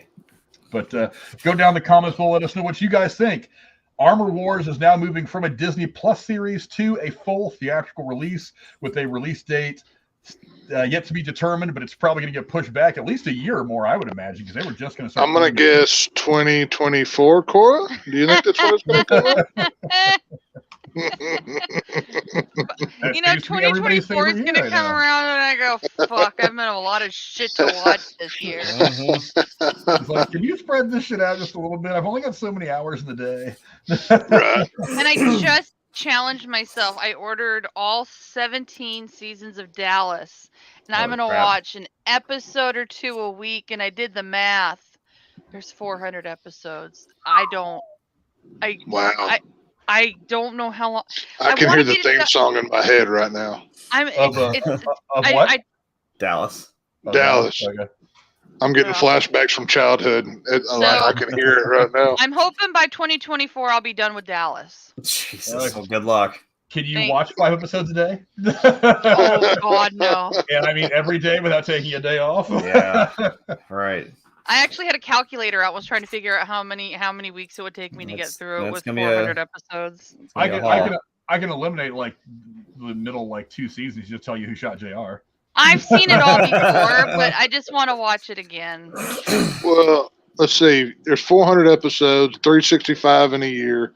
You can do it a year and a couple months. It's not bad. So yeah, I'm thinking so. Yeah, and I might. And that's if you do one a day. You do more, of each episode too. So we'll see. Yeah, but not that anybody would watch it. Yeah, the Who Shot JR podcast. I like it. I'm listening to it. Damn right. Oh, but don't forget, then you also have the new Dallas TV series that's currently running. Oh, that's included. There's 14 original and 3 of the new. Yeah. Oh, okay. Well, yeah. Good luck with that. I didn't even know they made a new one. What's the next topic we'll be going into tonight, Cora? Well, it's about Blade. Blade star Mahershala Ali is reportedly very frustrated with the production of Marvel's upcoming vampire movie, with the script featuring just 2 lackluster action sequences. Jeff Snyder, a noted industry insider, recently tweeted that he'd been told the current Blade script is roughly 90 pages and features exactly 2 action sequences. Mahershala is said to be very frustrated with the process. And Schneider's tweets come in the wake of Blade's director Bassam Tariq leaving the project just over a month before the film was due to begin shooting. Marvel will now be searching for a replacement. Previously, John Wick director Chad Stahelski, probably said it wrong, had to tell Feihe that he'd like to direct Blade. Tex, what are your thoughts on the drama surrounding Blade? Can we bring back Wesley Snipes, please? Number one. Isn't he in a nursing home by now? He's probably in prison still. Hell, I don't know what's going on. Either way, Wesley Snipes' Blade is the only really Blade I need. Now, I don't know. I just don't like. I kind of alluded to Frank before we started. I just don't see this guy as Blade. I mean, obviously we haven't seen screen test or a trailer or anything, so I'm not going to fully judge. But I don't know. I'm concerned that they're going to Disney this Blade project and not make it as hardcore as it should be, being a Blade film. So now, one thing that does give me hope that this Blade movie might be passable is we are getting a rated R Deadpool with Wolverine in it that they're probably not going to hold back too much on. So I'm hoping properties like Blade and Punisher, when they actually do them, aren't Disneyed up either. That's my main worry and concern. Those are the ones you can't water down. Those are right. If you water them down, you might as well not even do them because you're going to ruin them. But I mean, something else that could give us hope for this Blade is that when the director of Werewolf by Night, he just kept pushing it, violence, gore, whatever. And he said nobody told him no when it came to this. So maybe we've turned a corner and we're willing to be a little more adult with these adult characters. So two action sequences in a 90-minute film or in a 90-page script that's probably an hour and a half to 2 hours once they fluff it out. That's not enough. You need to. I mean, if John Wick director wants to make this thing, get him on the phone. I mean, that's a no-brainer to me. I'm saying that guy can do some action movies. Trust me, man. Right? He'll keep you going. That's what I'm saying. Wasn't he also he was also like a stunt guy? So he knows how to do shit. Right. You know what I mean? So, he's a half vampire, basically martial artist vampire killer. That's what Blade is. I mean, he's John Wick, but he can turn you and suck your blood. You know what I mean? It is what it is. Yeah, then hack your head off. I mean, if it wasn't for those Blade movies, X-Men and Spider-Man get a lot of credit, but Blade seems to be forgotten about in the pantheon of the early 2000 superhero films. And I like them better than the Spider-Man or the X-Men films or whatever. But Except for Blade Trinity. Blade Trinity was hot garbage. We don't talk about that. We don't talk about that. The first two were great. The third one, it didn't happen.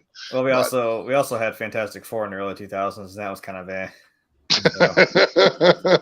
I know you already forgot about that, didn't you?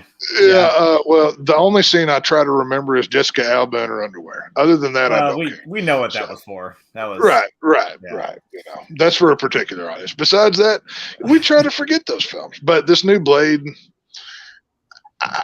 I'm cautiously optimistic because Blade's one of the few Marvel characters I truly like or care about, and I want it done properly. And I don't know. We'll see what happens with it, I guess. Hopefully they don't CG his eyes open because he wouldn't open his eyes. That was funny. I don't know. It's going to be really hard to outdo those first ones. I mean, you had obviously Wesley Snipes and you had Chris Christopherson playing his assistant or whatever. That was a really good combination. That's going to be hard to top. I don't know what they're going to do, but I mean, technically, wasn't Blade already in that Eternal movie or something nonsense like that? Yeah, he was in a post-credit scene in the Eternals. That's right. Okay. But that's one of the things that kind of puts him on a time crunch. That's one of because look, they announced Mahershala Ali as Blade. I feel like it was 20 years ago. I mean, it seems like 5 minutes after they announced The Rock as Black Adam is when they announced Mahershala Ali as Blade, and we've been waiting just about. It's been probably about 5 years, and then there's always some rearranging of schedules that happen, and then of course COVID pops in, and then that kind of throws the entire industry into chaos and puts everything on hold for a year and a half or 2 years. So yeah, I mean, so part of it wasn't necessarily anybody's fault, but at the same time, it's like, come on, you guys have been saying this is coming. You guys had an actor, you introduced him forever ago at Comic-Con. When are we going to get this stuff? And then there was a logical connection between what's his name's character in the Eternals and the Blade character. Yeah, I really like that post-credit scene actually. That was I thought that was a really cool post-credit scene. But so and then you hear, all you'll see, of course, is you don't see him. All you hear is his voice, but you know who it is as soon as you hear his voice. So I've really been wanting to see this. Like I agree. I like the Blade movies with Wesley Snipes. The problem is you can't have Wesley Snipes because they want to do their own thing, and you can't recast characters from other iterations and still say it's your own thing because there's always going to be this idea that they're doing it with Logan and Deadpool. Why not Wesley Snipes? That's not fair. I think that's a way different ball game though, because I honestly I stand by my idea that this Deadpool movie will not take place in the MCU, but at some point at the end of the movie is when Deadpool is going to cross over and he's going to leave Logan back in that universe or whatever, and Deadpool's going to end up somehow in the MCU because we have multi-dimensions, universes now, and blah blah blah, whatever. And he shows up but he's a self-aware character. So yeah, they can CGI him at the end of Deadpool. He shows up at the final battle of Endgame. He's just like it behind everybody watching. That'd be a great way. One of the fucking portals. He's like, shit. It's like right as like Thanos is like his snapped away and is drifting off the dust is when he pops in and goes, "Where's the fight? Did I miss it?" It's like that's one of your F-bombs. He walks out there. It just walks away. There's a couple of things that stand out to me about this particular story that kind of worry me. One is 2 action scenes. I mean, even if these action scenes were badass, 2 action scenes in a movie in a Marvel movie and in a Blade movie. Yeah. Right. I mean, even if this was separate from the MCU and was just its own thing again, like what Wesley Snipes' movies were, I mean, all of the Wesley Snipes movies had 4 or 5 strong action sequences in them. You want to see him kicking ass, trust me. It's like that's the whole point of one of these movies. The action sequences are very, very important. So 2 action sequences, and to have them be considered lackluster by Jeff Snyder, who is not a guy who gets things wrong very often. I mean, he is one of the go-to guys to break stories in Hollywood. So for him to say they're lackluster, that's a little frightening. And apparently the script is only 90 pages long. Now, hour and a half, yeah. That's okay. Well, here's the thing you got to remember. They say that the rule of thumb is that it's about a page per minute of a script. So if you have a 90-page script, it's about a 90-minute movie. Yeah. But not every script is the same. Not every movie is the same. I mean, there could be some fast dialogue that happens, which means that a page is going to last you about 10 seconds. Or it could be just a lot of exposition, a lot of scene work, which means a page can last you a couple of minutes or more. But this is a very fast-paced kind of movie that I'm thinking of it anyway, as I think of it anyway. So 90 minutes to me translates to about not even an hour's worth of actual usable footage. I mean, think of it this way. For a hour and a half long movie, they will shoot 3 to 4 hours of footage. And they will get it in the editing room, and they will cut it all together in the kind of movie they want to portray, they want to put out there, and then that's the movie you get. So if you're only shooting 90 minutes worth of footage, are you just going to put everything in the movie and let it go? I mean, that's not a lot of room to grow a story in different directions, because that's kind of what you want to do. It's like as you're filming it, you're doing a lot of different things. And the real filmmaking happens in the editing bay. So it's like, I'm going to put this scene here so that this storyline makes a little more sense, or it accentuates this piece of dialogue more, or whatever. It's a craft. That's one of the reasons why editors get paid a lot in Hollywood, because it's a craft. It's an art. And if you do it wrong in the editing bay, it can ruin a movie. There have been some movies that have been ruined by bad editing, that once they get re-edited and re-released in director's cuts, people watch them and say, okay, that's the version of the movie we should have got the first time. But the biggest case I can say for that is Batman v Superman. Snyder cut? No, Batman v Superman, not the Snyder cut of it. Go watch the theatrical, and like there are gigantic holes that like, why are we in Africa? What are we even doing here? And then when you watch the ultimate cut of it, it answers every question and it feels like a complete story. So it happens all the time. They kind of did that in Suicide Squad too. They cut out some shit. Suicide Squad too, yeah. I mean, that whole era of Warner Brothers, they were interfering with everything to the point where you had to put out the Ultimate Edition just to get the money twice for the movie you wanted the first time. Yeah. So yeah, but the one thing that gives me a little bit of hope here is this guy named Beau DeMayo. He's actually working on the script now, and he's also writing for X-Men '97, which I'm kind of excited for that. He also has writing credits for Star Trek: Strange New Worlds, which is actually, a lot of people say it's very good. I haven't watched it, but they say it's very good. For Moon Knight, which I thought was okay, and for The Witcher, which is blowing the doors off things, among other things. So, and on top of that, so I mean, they're getting a writer who I have some confidence in, to kind of like touch the script up, maybe beef it up a little bit, give us a couple more action sequences, maybe beef up the ones that we already have that were considered lackluster.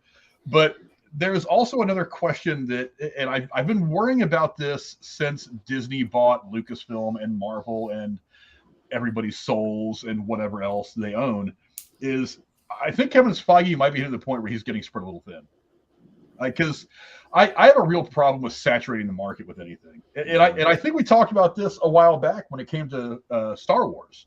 Yeah, one of the things that made Star Wars, what was it? Fucking great.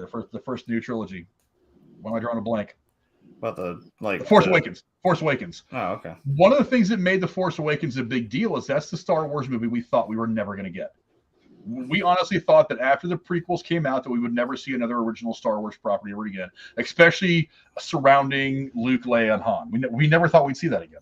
Amen. So when that movie came out, not only was it a very good movie, but it was the movie we thought we were never going to get again. And then what ended up happening? Not just 2 more episodic films. We've got a shit ton of Disney Plus stuff. We got Solo. We got other stuff that's coming. Rogue One. And some of it's been good. Wasn't there a Chewie backstory too in one of those? Yeah, Solo kind of goes Solo. But it's like now all of a sudden instead of getting a Star Wars property being a rare thing that we have to cherish, now it's like every year we've got 1 or 2 more properties coming out. Now we've got Obi-Wan. Now we've got Mandalorian, Book of Boba Fett. Ahsoka's coming out. We've got what's the one that just came out? Andor. Which I've watched the first episode, and it looks pretty good so far. But now Andor is coming out. They've got 3 or 4 more things coming down the pipe, and they want to continue to make episodic films that are in line with all the films that we've known. So it's like now all of a sudden, instead of having something that is a rare commodity, now you've saturated the market with it, and its value has gone down. And when its value goes down, so too may its creativity. Because this is what Marvel's got going on right now.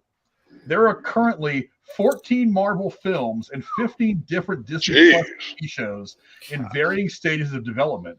And while Feige isn't the direct producer of every single one of these, there's still a huge amount to keep an eye on. Now, he may not be, look, he's getting a production credit in everything, just contractually. He may not be there specifically to oversee the production of all these shows, but he is the one who is in control of all of canon. He is the Lord and Almighty on high of everything Marvel. So he has got to watch over very carefully all of these things, even if he's not directly involved with the production. And that's a lot. I mean, because we went from getting, 2 Marvel movies a year, maybe 3, to now we've got 5 or something. And now we've got 30. It's a part-time job keeping up. 29 different projects that are in some stage of development between the movie side and the Disney Plus side. That's a lot. That is a lot. So I say, is it time that we get less Marvel to make sure that we keep the creative quality where we were used to seeing it through the Infinity Saga? Well, and just even on the Star Wars side of it, it's like when you had the original movies, you know how big of a hype there was around Episode 1. Oh yeah, I remember. Holy shit! I was a young kid, but I still remember that because I actually watched the original movies when the people I believe the people that I was being babysit by. I remember watching those movies. They were big into it, and I remember Episode 1 being like, "Holy shit, the biggest thing ever!" And if you've seen the movie Fanboys, that's exactly what I'm talking about. Oh yeah. So it's you have this time of like, well, you don't expect another Star Wars movie to come out, and then okay, like Frank said, boom, now we have this rounded story of the Skywalker saga, or at least Anakin's story, and then it's like now another 10 years down the line from 2005, I want to say 2005, Jesus, 2005 to like 2015, all of a sudden now we got this new trilogy coming out, and then again, oh my god, the excitement, and then it kind of just fell on its face for 2 more episodes, and I'm like, And then, like you said, now we've just got shit. I think I just saw a TikTok the other day that said, like, we got a new Star Wars thing like every 6 months now. I'm like, whoa. Can we stop? Well, I love Star Wars, but can we please calm down a little bit? I'm excited for the new game. You're like, there's going to be a new Fallen Order game. I'm like, cool. But I don't need something every 6 months of Star Wars. Overload of anything is a bad thing. I believe it was 2016, they announced that they were going to do a direct sequel to Halloween 1978, and everybody's heads blew off, and they could not wait. And then Halloween comes out 2018, makes $250 million, and then as each film goes, and now given we're only 3 films deep into that, the Halloween fanboys like myself are still excited, but the casual fan has gone to smile or whatever it is. It's the natural way of things. And if you've got 29 or 30 whatever productions in Marvel going at once, who has time? I don't care. Like part-time job techs, you gotta literally carve out time. You could tell me that they were going to do a 30 film arc about the Bat family and go from Batman to Red Hood to Joker to Nightwing to 30. I'm going to have an anxiety attack trying to figure it out. You know what I mean? Yeah.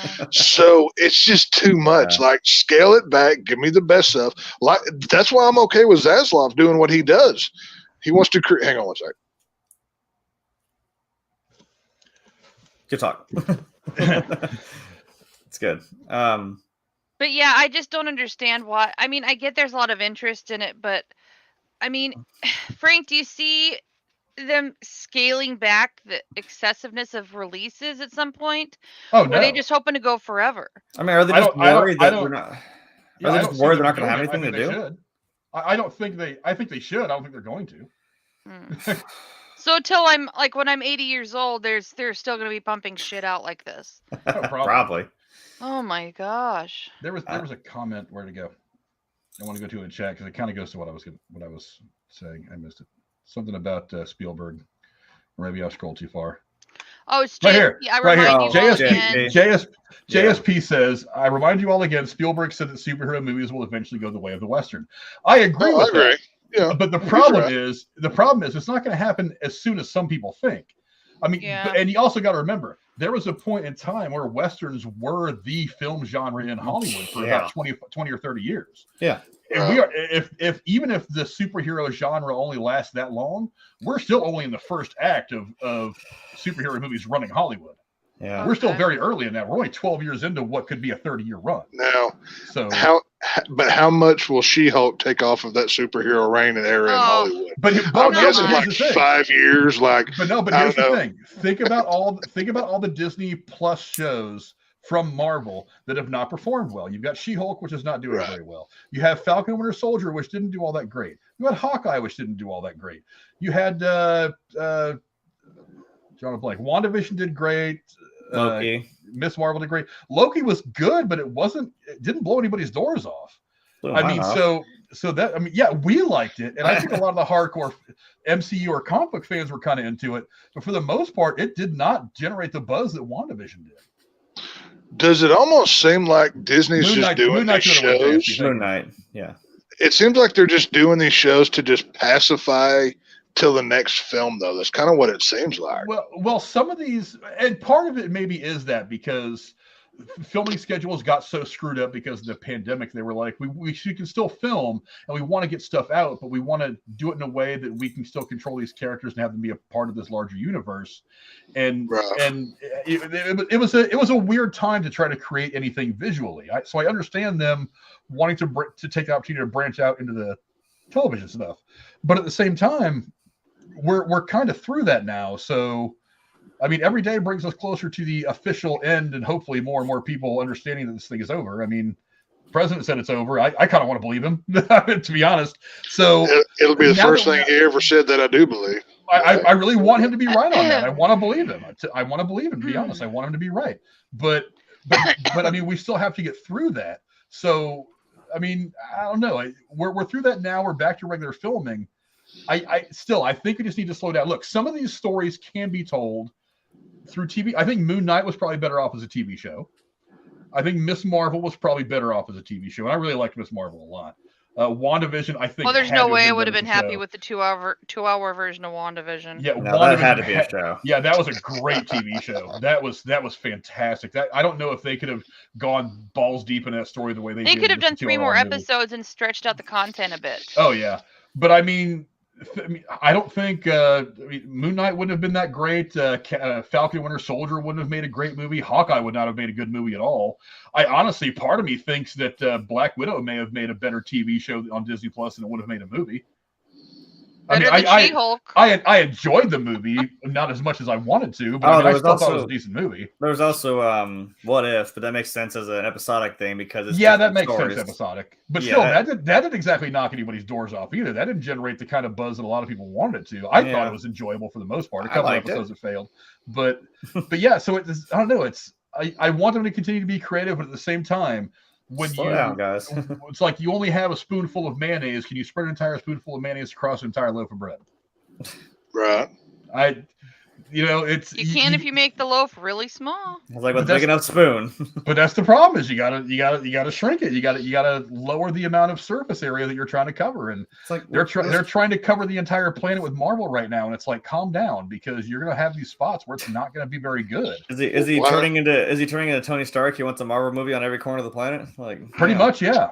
I mean, and the sad part is it's like, as even the casual fans are running, it's kind of like the Fast and the Furious almost. It's like we're kind of conditioned to want to go out. Even the casual fans are conditioned to want to go out and say, "Oh, this new Marvel movie is coming out today. We need to go see it," because that's what we do as movie fans. We go see Marvel stuff. That, or they're gonna miss something if they don't watch one damn movie where something ties to something else. They're gonna miss something if you don't watch it. You know what I mean?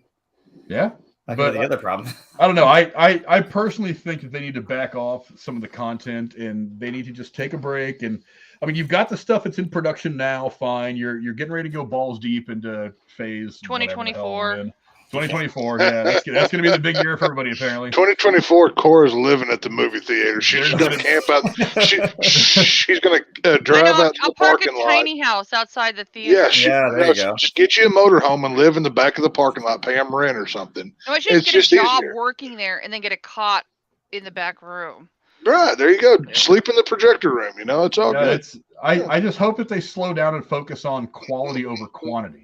Yeah, because like I said, once you saturate the market with a product, that product becomes less valuable.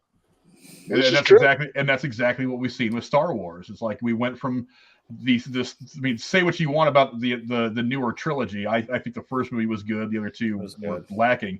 But I mean, it's one of the things that makes it great is that's the gift that we thought we were never going to get. So just to see those three occupy screen time again made me very happy to see Luke, Leia, and Han on screen one more time. Yeah.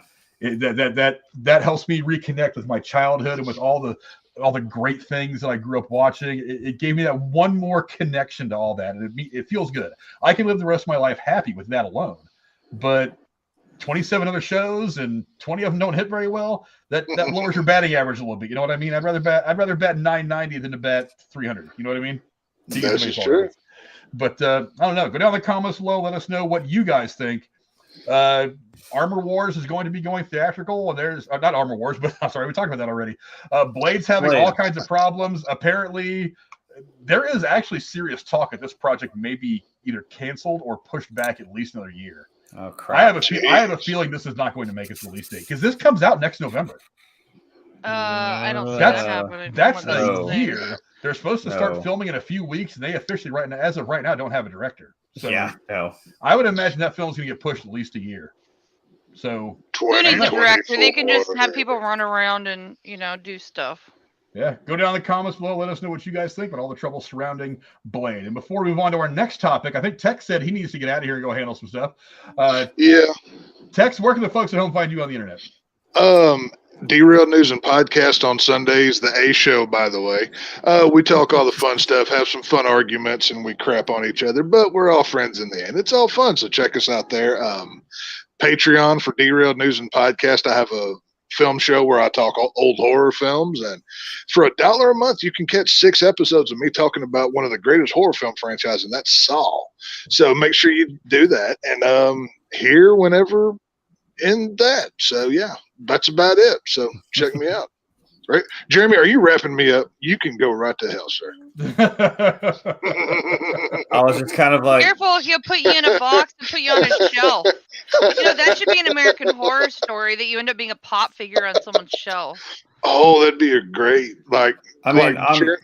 Jeremy gets like Wishmaster powers, and he's like, I want the most rare Funko Pop, and then the genie turns him into one and puts him on a shelf or something. That'd be great. I mean, I'm already on my own shelf. I'm right there. But anyways, y'all have fun and catch me over there, and I will see y'all next week. So, adios. See you later on, Tex. Yeah, we're going to go ahead and move on now to our last topic. And what is that, Lady Cora? Well, for those who said they wouldn't believe The Crow was taking flight again until a new movie was actually released, well, we're one huge step closer to that reality this month. According to the website The Prague Reporter, the 10-week-long production on The Crow reboot starring Bill Skarsgard as Eric Draven just wrapped up in Prague last week. According to documentation filed with the city, The Crow was registered as a TV production and a total of 6 episodes shot on Prague locations. The Prague Reporter goes on to state, and this information has not been confirmed by those involved with the production, and previous reports identify the project as a feature film. Jeremy, what do you think of the news that The Crow release is now on the horizon? I mean, I'll just bad touch myself. Well, at least he lived. Sorry. I'll take that one. That's all right. We had 2 stories. You said Alec Baldwin, we're doing The Crow. I'm like, are we really going to talk about these 2 in the same show? That's a bad joke. I will take the L on that one. Okay, cool. Damn, Tex isn't here. We're already remaking a thing of Nosferatu, so shit, why not? I guess. Although it's like starting now, I'm like, it would have been funnier if you'd actually made it come out this year, because then that'd be the 100 years of, Nosferatu. But whatever. What do I know? I'm just a dick on the internet with a camera. I don't know. Cool. You said this is a show, right? Well, because I'm like, confusing. What's our fascination with a show? And the thing is, I was just thinking about this. The city of Prague might have a generic form that they use for giving permits for filming, and they may have just checked a box saying television. It may have nothing to do with what the actual project is. You know what I'm saying? If they're using information based on the permits that were, given from the city, it could just be the way of form and the way things are I don't know. I don't know. Something like that. I mean, it's my thought. I don't know. I mean, I know there's, it's got that movie has like a kind of a weird, cult status, that there's a lot of people that do actually like The Crow, and obviously we all know that, we all know the story of what happened. I don't know. I'm not gonna pose more Crow. It's a, it's edgy emo shit, so I'm not gonna say no. I've never seen it, so I don't know anything about it. It's actually a quite good movie. It's quite a good movie. It is. Okay. As dark and brooding as it is, it's not really a scary movie. It's definitely a lot more drama. Yeah, but it's a good movie. I think you should give it a watch. I think you'll enjoy it. There's definitely enough relationship and romance stuff in there, dark romance stuff in there, to keep a woman interested. But it's not a scary movie. So yeah. Yeah, as far as whether it's a TV show or a film, this is the first I've ever heard of it being registered as a TV show. So I would imagine that Cora might be onto something about, like, maybe there's just something in the paperwork that you fill out to film in Prague that doesn't differentiate clearly. So some people are looking at it and saying, wait a minute, you shot 10 episodes, you shot whatever. Maybe it's something like that. I can't imagine they're turning this to a TV show. I think this has to go theatrical. I can't imagine. If you're going to turn this to a TV show, it's going to be looked at as something like a Riverdale or some bullshit like that, some CW show that's just not very good. And you've got Bill Skarsgard. You don't hire that guy to put him into a short run TV show. You know what I mean? Yeah. Look, a 10-week long production sounds about right for a film. So I don't know exactly. I mean, I'd imagine this is going film. As far as the film itself, I mean, it's being directed by Rupert Sanders, who did Snow White and the Huntsman and Ghost in the Shell, which, those are, and among other things. Those movies did pretty well. Obviously, Bill Skarsgard, who we all know as Pennywise, of course, from the new It series, is leading the cast as Eric Draven. Some singer/actor that I've never heard of from Britain called FKA Twigs is co-starring. I'm guessing she plays the fiance that dies. The name doesn't do me any good, but I mean, whatever. I hope the performance is great. It's also got Danny Houston in it. He was in 30 Days of Night. He's been in a lot of things. Danny Houston's one of those character actors where you'll know his face, but you can't quite remember his name. But once you see his face, you'll know who he is. So I mean, there's definitely some talent behind this. The producers, you got Edward Pressman, who was one of the producers of the original Crow movie way back in the day. Nice. Let's see. Some of these other things. Victor Hadida, who did Resident Evil and the Silent Hill movies, is in here as well. So it's going to have a good dark. It's going to have a good dark feel to it.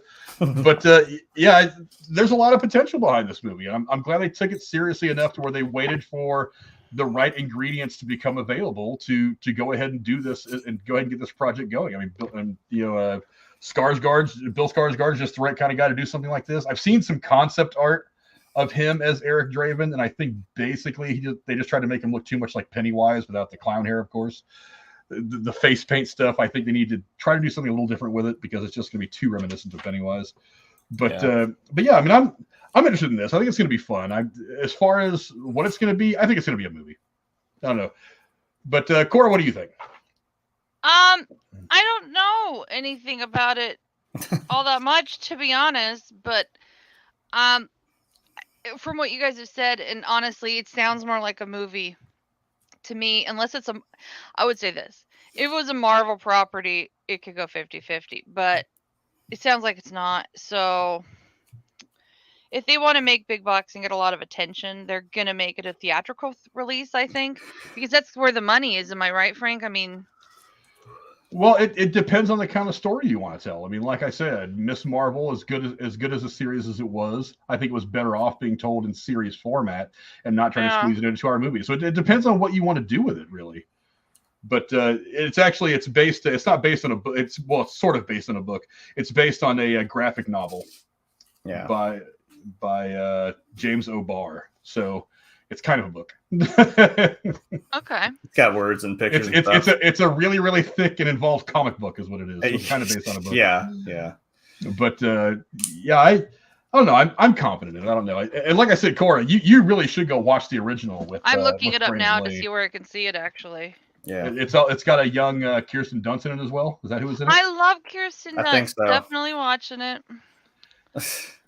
Yep, love her. She's great. Yeah, so I mean, because it came out in 1994. It's got a young Kirsten Dunst. There's Oh, Brandon it's on Lee. Paramount Plus, and I have a subscription for it, so I can watch it easy peasy. Now it came out. It came out what year, Frank?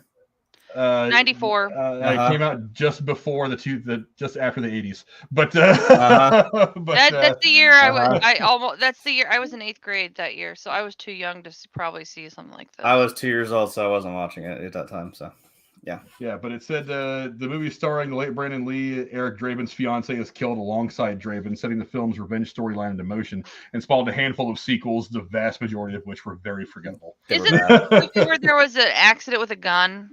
Yes, that's what we were talking about. Yeah, that's what Jeremy was making reference to. We talked about the stuff going on in Rust. This was the movie that he died making. There was they actually had a blank in it, but there was, I don't know if it was a bullet or something else that was in the barrel, so that when the blank fired, it actually a projectile came out of the gun and hit him just like a bullet, and it hit Brandon Lee and killed him. Eventually. So I of course, oddly enough, nobody faced any charges for that, which I think is terrible, but whatever. Yeah. Hollywood cover and protect their own. But I don't know. I'm still interested in this. I really don't care what form it takes. I think it should be theatrical. I'm going to give it a go because I think they've got the ingredients to make a good story here. At least something that's going to be a good representation of the original film, which I really like. JSP says it was a bullet that was stuck in the barrel. Why you would have a bullet down the barrel of a prop gun is beyond me, and somebody should got their ass kicked for that, but that's a whole other story. Yeah, so you had a squib load. It's not a... Yeah. Well, and like he said, I wonder if there's any. I think JSP also said, if there's any curses with this movie. I'm like, I don't know. I'd be like, there's some bad juju around this movie. I don't know if I'd be taking that on. Well, I mean, let's just make sure we have good armor. I'm just saying, like I said with Alec Baldwin, check the goddamn guns. Check them twice. Check them 3 times. I don't care. Just Jesus, let's not do that again. Yeah, JSP says they decided to make dummy rounds out of live rounds, which is not very smart. No. If you don't need them if you don't need them for a controlled shoot, then don't even have ammo on the set. It's just, I don't know, whatever. That's a whole other argument. But I don't know. You guys let us know what you think. Go down in the comments below. Are you interested in seeing The Crow with Bill Skarsgard? They have now wrapped production on it. It will hopefully be coming out at some point in the next 6 months. I'm interested in seeing it. Again, I really liked the original film with Brandon Lee back in the day. I thought it was a really good film. The rest of the films, we could erase them out of existence. Nobody's going to notice. And it's got a young Kirsten Dunst in it. Actually, there's a lot of character actors in the original film that are guys you will recognize. But it's loaded with talent, and they've loaded this up with some talent as well. So I'm pretty confident that this film's going to work out pretty well, if that is in fact the way we get it is in film form, which I think it will be. Anyway, now's a good time to start wrapping things up because I do have another stream going on here in about 40 minutes or so. It's for me and Connor. We're going to be breaking down the last couple episodes of She-Hulk as we get ready for the big final. Yeah, Ernie Hudson is in it as well. Thank you very much. Wow. As we get ready for the big finale episode of She-Hulk, which is coming out next week. So I want to thank you, my great co-host, obviously Tex, of course, who had to bounce a little early, but definitely go check him out over on Twitter. You can see his Twitter handle right there on the screen. Also go check him out on Derailed every Sunday at 9:00. Link to that is in the description below, as always. And Lady Cora, where can the folks find you on the internet? Nowhere. I'll be here and on Drew's show on Sundays. And there you go. You can also find her right there, Lady Cora 503 on Twitter. When are you going to be doing your own YouTube stuff or not? I really hope you do. It's up in the air. Okay. Well, I think you should absolutely do some YouTube stuff, and if you do, I will put the link to all of your stuff in the description as well. I don't know. I'm thinking about it. We'll see. Okay. I won't be as cool as Jeremy and Rachel, but I might find my own little, Yeah. Okay. JSP is telling me Kirsten Dunst is not in The Crow. Who was the little girl in that movie then? Kirsten Dunst, I know, was an Interview with a Vampire. I thought she was in this. She was great in that. God damn it! Now I have to look. Before we get out of here, I have to look. I feel like I'm giving you guys bad information here, and I don't want to give bad information. I want to give accurate information. That would make me very unhappy. I know what you're thinking. Yeah, maybe that was Interview with the Vampire. Yeah. Shit. Which I think was also in the 90s, correct? Why? The Crow. He's ignoring me. Let me look this up. I am ignoring you because I think you're full of shit. Michael Wincott is actually one of the guys. He's like the main bad guy in that as well. I'm drawing a blank. Michael Wincott, Ernie Hudson. Can I get like hashtag defend the 90s trending right now? Everybody? No, because nobody wants to defend. I didn't ask for your fucking opinion. You are not everybody. Shut up. What is the name of the little girl? Was it wasn't Bai Ling, was it? No, I wasn't her. I feel like it was somebody else. I'm drawing a blank now. Okay, nothing's jumping out at me on the IMDb page, so maybe I'm just stupid. Anyway, that's always a possibility as well. It's the overwhelming greatness of those 90s movies that you just kind of got over. It's okay, I understand. The 90s, was that a decade or something? It was. Actually, it was. It was 10 whole years. Yeah, that's correct. Well, one of these days, Jeremy is going to have to tell us about that 10 whole years in which not anything important happened. Jeremy, where can the folks find you? Where can the folks at home find you on the internet? I've got a whole list of stuff. I've been sitting there waiting for you. Just pull the trigger, son. Anyway, yeah, you can see it down there. Grim Tuesday 23. It's on that name on Twitter. That name on YouTube, which every single time I try to tell people that, they have absolutely no luck finding me. So I don't know. Hopefully the link's down there because everyone seems to have trouble finding me. Also on Twitch, same name. Well, as I think I mentioned before, I kind of dropped the ball the last week or two doing stuff. But honestly, I'm sorry that the streams have been absolute crap because of the sound and I can't get everything to work. And it's the way the convoluted crap is set up. I may have to I'll try one thing, but I mean, honestly, I might just start recording stuff. So I will probably put that on YouTube. That's probably the best place to find it. Again, same name. It's down there and where I'm pointing. Right there. That's probably right there. Yeah, I was doing Last of Us and then I had no shit moment where I realized it was October and I'm like, oh crap, I was supposed to be playing Outlast and I didn't do that. But that's on a different console. So that was my other issue of my crushing anxiety and ADHD where I'm like, ah, shit, and I got overwhelmed. But I don't know. I think more so it'll be recording stuff, so just be on the lookout. I mean, I'm sure the link's down there. You hit the bell, it'll tell you stuff. I hope. I don't know how YouTube works. They change the rules every month or some shit. Something like that, yeah. Yeah, but again, speaking of YouTube, I'm also on here on Thursdays, of course, talking all that movie and entertainment stuff, and sometimes I throw video game stuff in there because that's what I'm here for. Across the threshold. Wow, thanks. She says it'll be great, babe. Thanks, Rachel. I'll try. If you follow Jeremy for no reason, follow him for Rachel. She kicks ass. I know. That's what I keep saying. You come for me, you stay for her. People. As for me, you can find me here every Thursday with my amazing co-host talking about all the things going on in the world of movies, television, and streaming. You can also find me most Sundays over on Derailed. I'm going to be on the later half of the show this week, but over the Derailed News and Podcast, talking about all the other stuff going on in the world of current events. And I will again be going live here in about 25 minutes or so with Connor from The Horny Goat as we'll be breaking down the last couple episodes of She-Hulk. Talk about She-Hulk? Sorry. Yeah. This episode actually wasn't bad. It's not. Wow! It only took 8 episodes. Holy shit! It's not enough to save the entire series, the entire season for me. But it wasn't a bad. Yeah, it's too little, too late for the show. But yeah, we'll be breaking that down here later on. So hopefully you guys will come back later on tonight and hear me and Connor wax philosophically about She-Hulk. And until then, I will see you guys later on. Thanks everybody in the chat for coming and hang out with us tonight. JSP, Casey was in here, Cora, Derek Hance, I don't know, a bunch of people. Wandy was here. Possibly, yeah. Wandy was in here, TSS2. Thank you to all of you for coming and hang out with us tonight. We very much appreciate it. We'll see you guys later on down the road. Adios. Bye. Unfollow Casey.